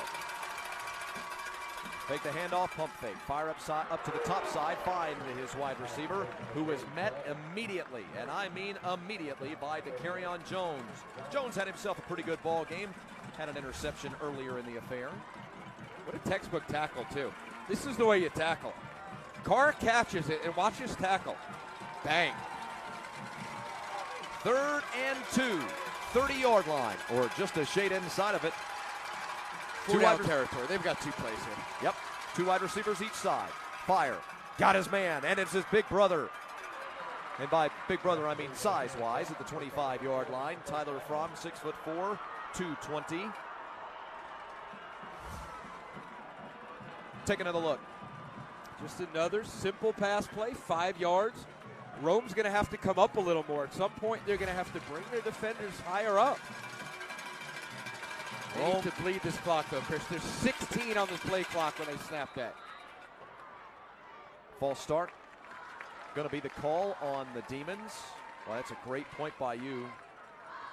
Rome sitting on a 40-game winning streak. The 2-time defending state champions. Time is the ally right now with the Demons. There's no point to be snapping that ball with 16. You don't want them to exactly read when you will snap it, but snap it at 6, snap it at 4, snap it at 1, not at 16. Trips on top. Snap close to the near half. Rutherford decides to come back to this bottom side, reversing field, so they load everything to the top, push the defense to that top side. Rutherford starts that way after he gets the handoff and reverses field. And this clock is going downhill. We're under 8 minutes.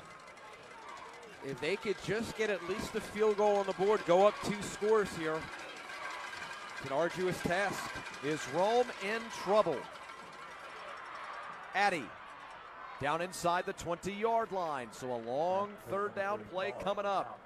You know how many people across the Empire State of the South are turning on this ball game right now?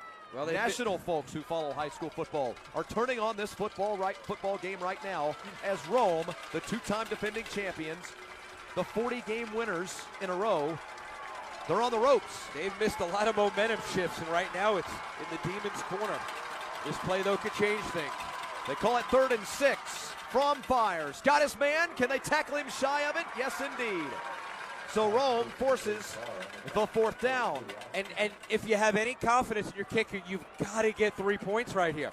You're on the 16. It's a 33-yard, you would think, makeable field goal to go up 2 scores with 6.5 or so to play. They do, and they are. So here comes Kerry Payne, the sophomore kicker. Remember, Warner Robins had a kid named Eli Mashburn who was a 2-time All-State performer. He graduated last year. This ball's going to be spotted at the 23-yard line. And Dylan Fromm is in there still. 33-yard attempt. Could this be the moment that ends the streak and sends Warner Robins to the championship game? A low snap. Fromm got it down. Payne pulled it, but made it. Kerry Payne, the sophomore, draws it through the pipes. And Warner Robins, 38. Rome, 28. Dylan Fromm got that snap down. It looked like it was low. And somehow they just mustered that through. Let's check it out again. Yep, that was low. He put it down well. Some good special teams after a shoddy snap. The little things, again, that can win a state championship. Before, just the taking off a helmet, having to burn a timeout. Here, the bad snap, being able to get it down. You don't see it in the box score, but in the end, that's what can make a champion. 6 minutes and 10 seconds remaining. Headed for a well, we're already in a fantastic finish between Warner Robins and Rome. And you look back. Is Coach Reed going to kick himself? You're punting 4th and 1 on their 45. They bleed another 4 minutes off the clock and go up 2 scores. It's one of those decisions. If it doesn't pay off, you may be thinking about it for a full offseason. Bainbridge continues to lead Stockbridge now as they near the back half of fourth quarter action in Stockbridge. It's Bearcats 20, Stockbridge 19. That kickoff squared away by an up man and down at about the 37-yard line. So there's Knox Kadum, 49-5 as a starter, wearing the red and gold of Rome High School. One of the winningest quarterbacks in Georgia high school football history. Can he do it once more? Can he lead his team to another win? It would be 50 in his career, and it would be perhaps the most memorable. He'll take the snap and fake the handoff and go deep. First play. Kidding me? Deep ball incomplete, and a flag comes flying in. Xavier Roberts was the intended man, and he feels like he was interfered with, and I believe a man in stripes agreed. It's not a bad penalty. If you're getting beat, you have to do it. You give up the 15 yards. It's a good penalty if you're beat. Bottom line. It doesn't look like though they're, well, yeah, now they are, I guess.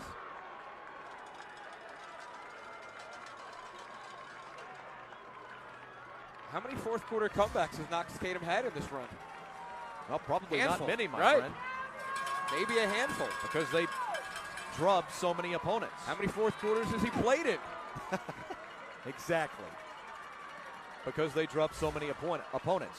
They're now in plus territory at the 49. Griffin will get the handoff, and he'll hit right up the middle and get all the way up to the 40-yard line, close to the first down mark. And now we've got some extracurricular activities. And officials will step in, get things squared away, and they'll move the chains at 5:50 or so. It's incredible how many times Rome runs up the middle and picks up 10, 12, 13 yards. Yep. You just don't see it. You run up the middle, you're pretty much trying to go 3-4 yards, grind down the defense.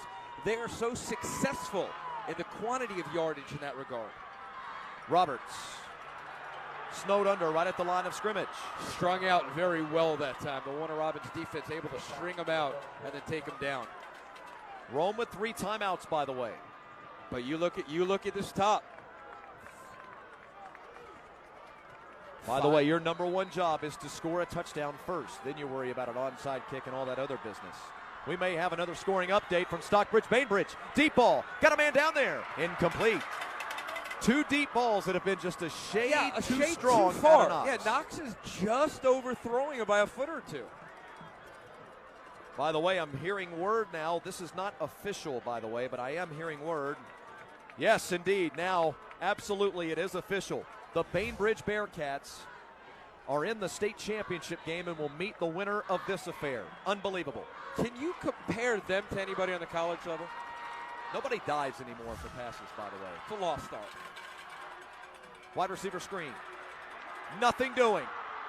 A long fourth down play is coming up, and Rome's winning streak is hanging in the balance. We have to call a timeout here, maybe get everybody on the same page. This play could be it. We got 4:45 to go. They're not going to use it. Nope.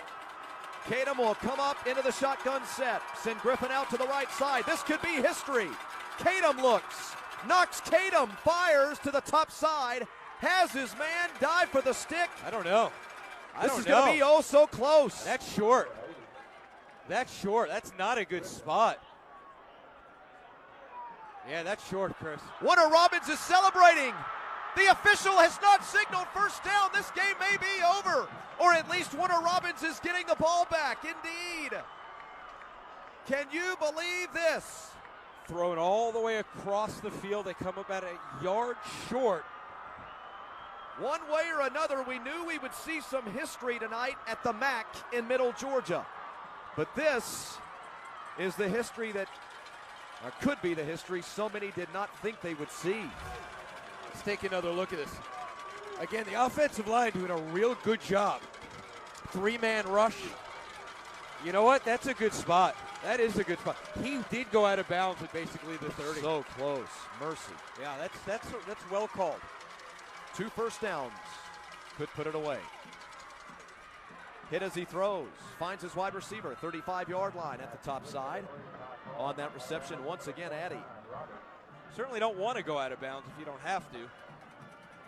4:23 mark. Jalen Addy has been busy tonight.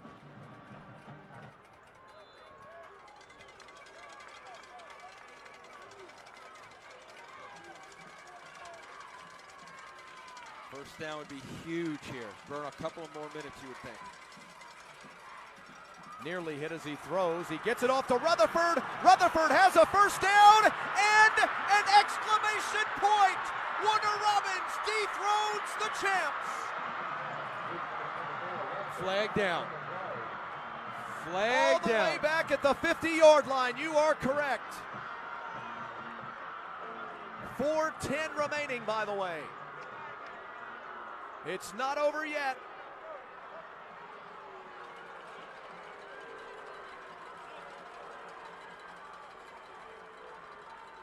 Devin Brown shaking his head no, saying no, that didn't happen. The official saying yes. Very aggressive though. Coach Chastain continuing to throw the ball. Not afraid. Wants to win this game. Not trying to just bleed clock, punt it away, and use what some would say would be the smart conservative strategy. He's looking to win this game right here. And let's see. Let's look out for the hold. Comes right around here. Well, I think there was a hold. We couldn't quite see it. How good has Jalen Rutherford been, though? Unbelievable. A revelation. 2nd and 1 here.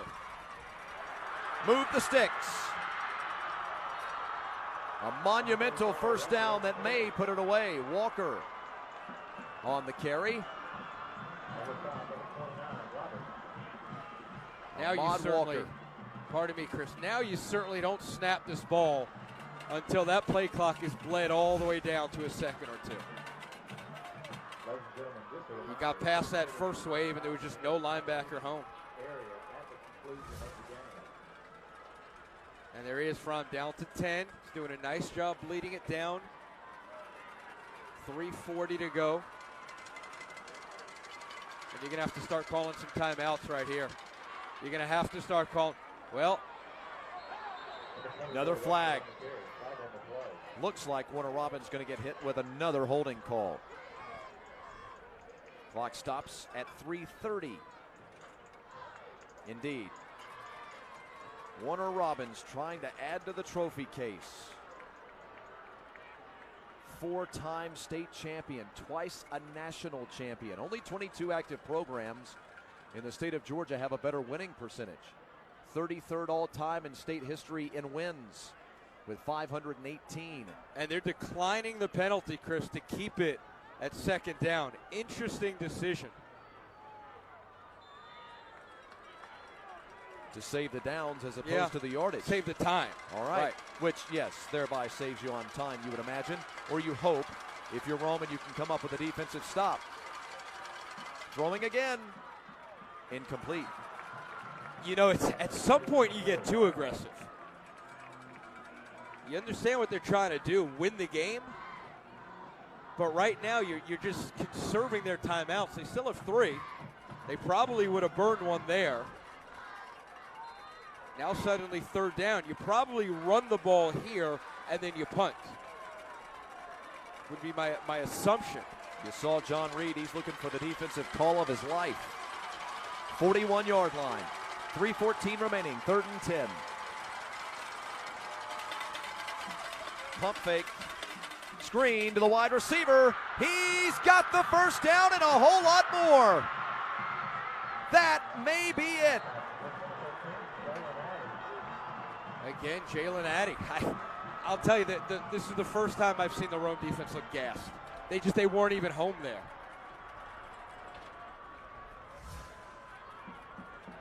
I mean, the rush comes in, and then there's just nobody else there. Addy's not even touched. He's literally not touched until he gets tackled there at the 5. You know, that's Warner Robins baited them in. They took the bait, nobody home. And now they punch it in for a ticket to go to the state championship. Snap. Handoff. Rutherford is in for the touchdown. With 2:58 remaining, that may do it. Warner Robins will have a shot at number 5. Well, this extra point is what I think will do it or not. You talk about the difference in 2 scores or 3 scores mathematically. 16-point game now. You put the extra point through with under 3 to go. You would think that would be good enough. But watch it again. Now they finally run it. The first running play on this drive after 5 or 6 tosses. Payne, after another great job by Fromm to get that snap down. The worm burner, he scoops it up. He puts it on the tee. Payne puts it up through the pipes. And it's a 17-point ball game. And Justin Hanover, as you said, now a 3-possession game. Well, look what 1 year has made. Credit to Coach Chastain. Credit to the home side here because it's quite a difference from a year ago. And look at Dylan Fromm back there, number 6. And the difference has been defense, by the way. Because this was a far better team offensively, in my opinion. Having seen that team last year, this is a far better team last year offensively. This year, better defensively, no question. Can't make it to Mercedes-Benz Stadium next week, fans? Well, watch all the live action from the GHSA Football Championships live on the NFHS Network. Remember, the championship games have been pushed back as Atlanta United now will play for MLS Cup coming up next weekend. So the championships have been moved to about a week and a half from now, Tuesday and Wednesday. The action starts at 10 a.m., 8 championship games in 2 days, 4 games each day. Again, Tuesday and Wednesday, about a week and a half from now, the 11th and the 12th of December. And you can watch all the action right here on the NFHS Network.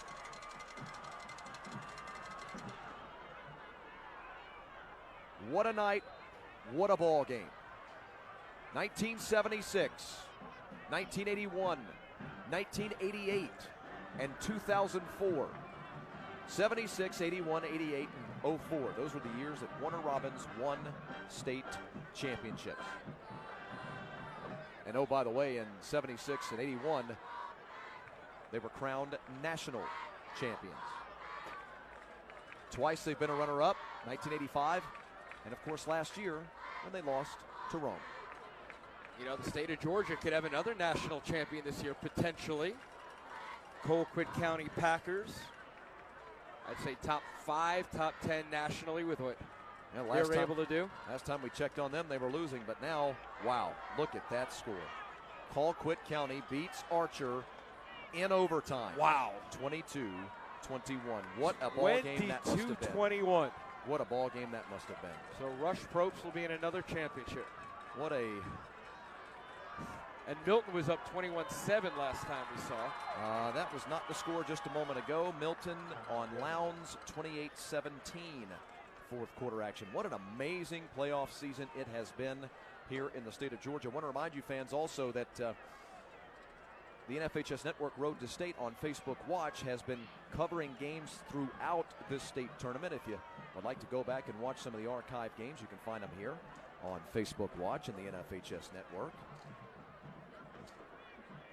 Also want to remind you that just because football is coming to an end over the next week and a half, that doesn't mean the NFHS Network's coverage will be ending with football. You could tune in next Friday, as a matter of fact, as we begin our really ramp up our basketball season. 7:30 p.m. next Friday night to watch top Georgia basketball action. The talent of Brandon Boston and the Norcross Blue Devils will take on the Parkview Panthers. NFHS Network Hoops, your home for great basketball all winter long.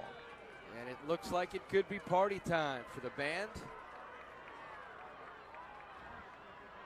Kadum down here on the bottom side. He's got Roberts.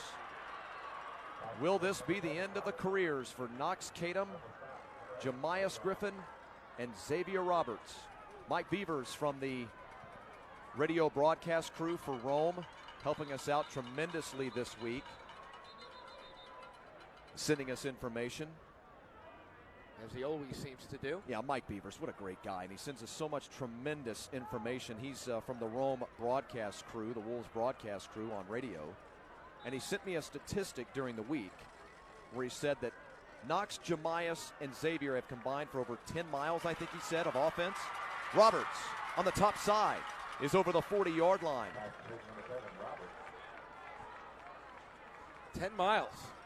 I think that was the number. I'll double check. I've got it right here, but just some insane number. Well, Knox's 9,600 career yards. I mean, the point in me bringing it up is just because just to articulate in another way how dominant their careers have been. As Griffin makes a catch shy of the 30-yard line, and Rome, of course, in hurry-up mode. And obviously the Demons playing, two really deep, playing a defensive type, conservative defense, giving 5-10 yards a pop to have this clock keep running.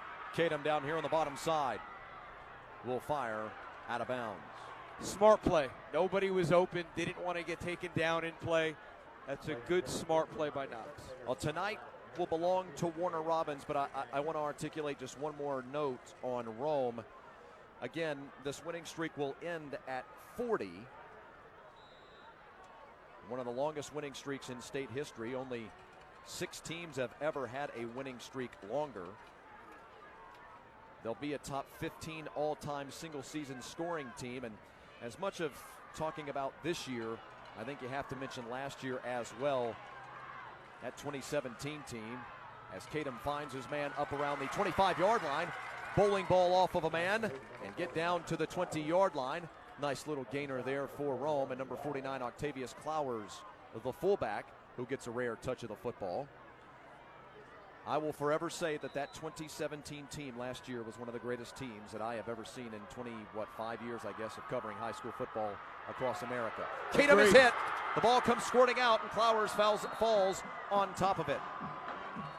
That was an amazing team that was incredibly dominant defensively and, of course, set a state record by scoring 758 points in a given season. This will be the end of the run for this amazing team in this 3-year stretch, but what a run it was. Score 52 points a game last year, 51 points a game basically this year, win 40 in a row, superstar players at all your positions. At some point it comes to an end. Nothing lasts forever. Yep. Warner Robins was extremely game today. Came out, not afraid. The momentum went in Rome's corner when they tied it up at 28.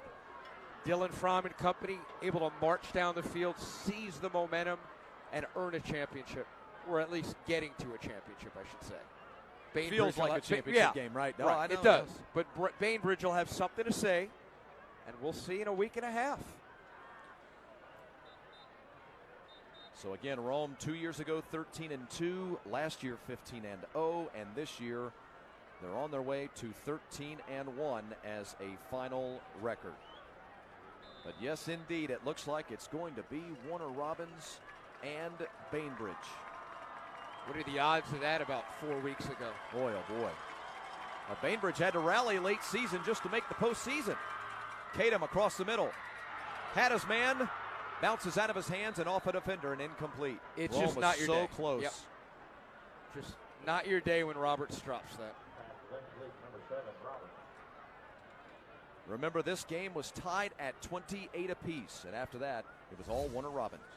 Yeah, Devin Brown, you see right here, Fromm getting collapsed, buys enough time, puts it up, makes it a 7-point lead. Then the big field goal to put that a couple of possessions.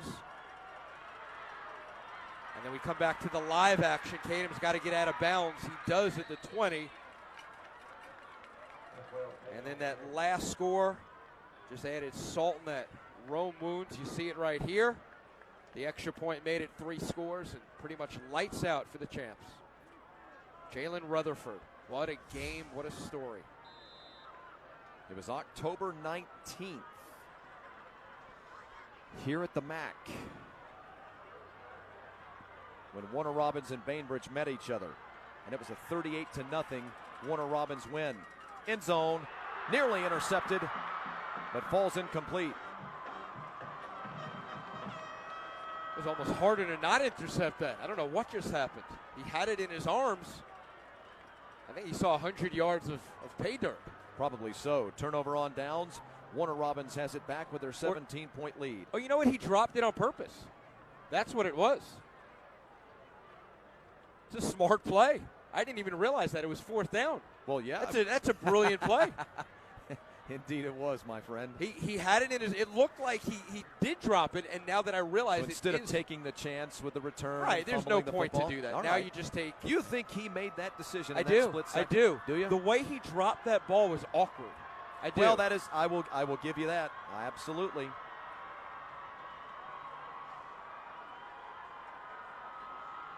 Two timeouts. So you even use them right now if you coach Reed? Or you Absolutely not. Yeah. They'll fall right down. Well, I might think about it after the handoff to the back and the fall down. And they will, in fact, use them. John Reed will use his first. Well, that's their second, I believe. I'm sorry. Yes, absolutely. I misspoke. Thank you, sir. Yeah, 38-0 was the final when these two when Bainbridge and Warner Robins met here at the MAC. Warner Robins with an easy victory. And I will tell you that the thing that makes that interesting, some people will say to you, yeah, but that was a different Bainbridge team. That was before they really got on the roll. Well, actually, that's right when they got on the roll. Warner Robins was the last team to beat Bainbridge. Bainbridge has now won 7 of their last 8 ball games. They're already in the championship game, the number 2 team from Region 1. And now, barring the greatest comeback you've ever seen, those gentlemen in deep red, the champions from Region 1, will meet Bainbridge for the state championship. You know the phrase, stranger things have happened? Stranger things have not happened here. They're going to take a couple of knees. If they want to call a timeout, they'll punt the ball with 15 seconds. They can take one more here. That's the benefit of the 3-possession lead. Well, I must tell you, I had the chance to see Bainbridge last week in that historic upset over Buford. And I'm going to tell you something. That 38-0 result on October 19th, it does mean virtually nothing, because that team, Bainbridge, is playing some tremendous football right now, and they're going to be a tough out, I think, for Warner Robins in the state championship game. A game that you and I, Justin, will be on the play-by-play for come a week and a half from now on statewide radio. Not many people thought that would be the matchup, even coming into today, as you see all the Fromm brothers and the seniors on this team who so well deserve this. But it's not a fluke what happened today. Warner Robins was the better team. Yep. Bainbridge, as you said, doing that Buford game. They were the better team. You asked me after we talked about it. I gave you a call that night just to tell you what had transpired, because we were both amazed by the ball game. And I just flat out told you, because you asked. Bainbridge deserved to beat Buford. It wasn't a fluky ball game. They just flat out took it to them. And when people ask us about this ball game tonight, I imagine we'll say the same thing. Warner Robins, hey, again, that point of adversity at 28-all when the momentum was completely with Rome. Rome trailed 28-14, by the way, 28-14. That's the mark of the line of demarcation. It was 28-14. Yep. Rome scored 2 quick touchdowns to tie the ball game. Continue. And then a big penalty, certainly a big PI went against Rome, no doubt about it. But Warner Robins continue to be able to march down and get first downs methodically. They scored a touchdown.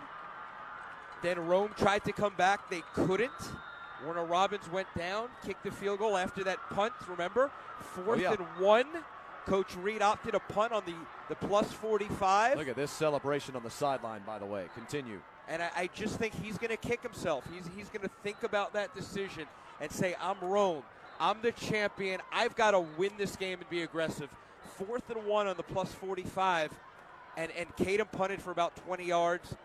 Warner Robins bled 4 minutes off the clock, kicked the field goal, and that was basically it. Rome had a 7-0 lead. Warner Robins scored 2 touchdowns to claim the lead. Rome tied it up at 14-14.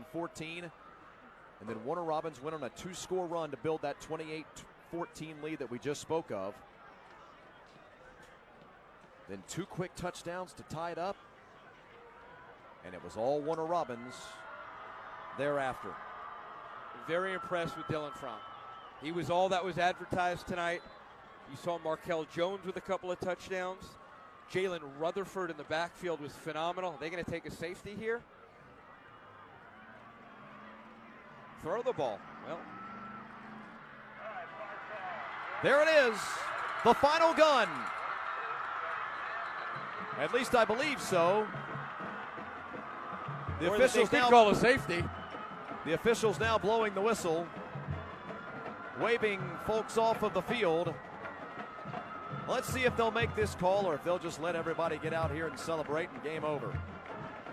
Well, they've called a personal foul, by the way, on Rome. No matter, the officials head off. The celebration begins. And coming up next week, or at least a week and a half from now, for Warner Robins, it'll be a drive for 5. It's 45-28 your final, Warner Robins over Rome. What a great ball game between two historic programs. What must that conversation be like?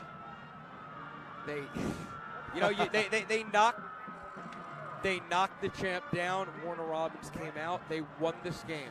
They took it to Rome.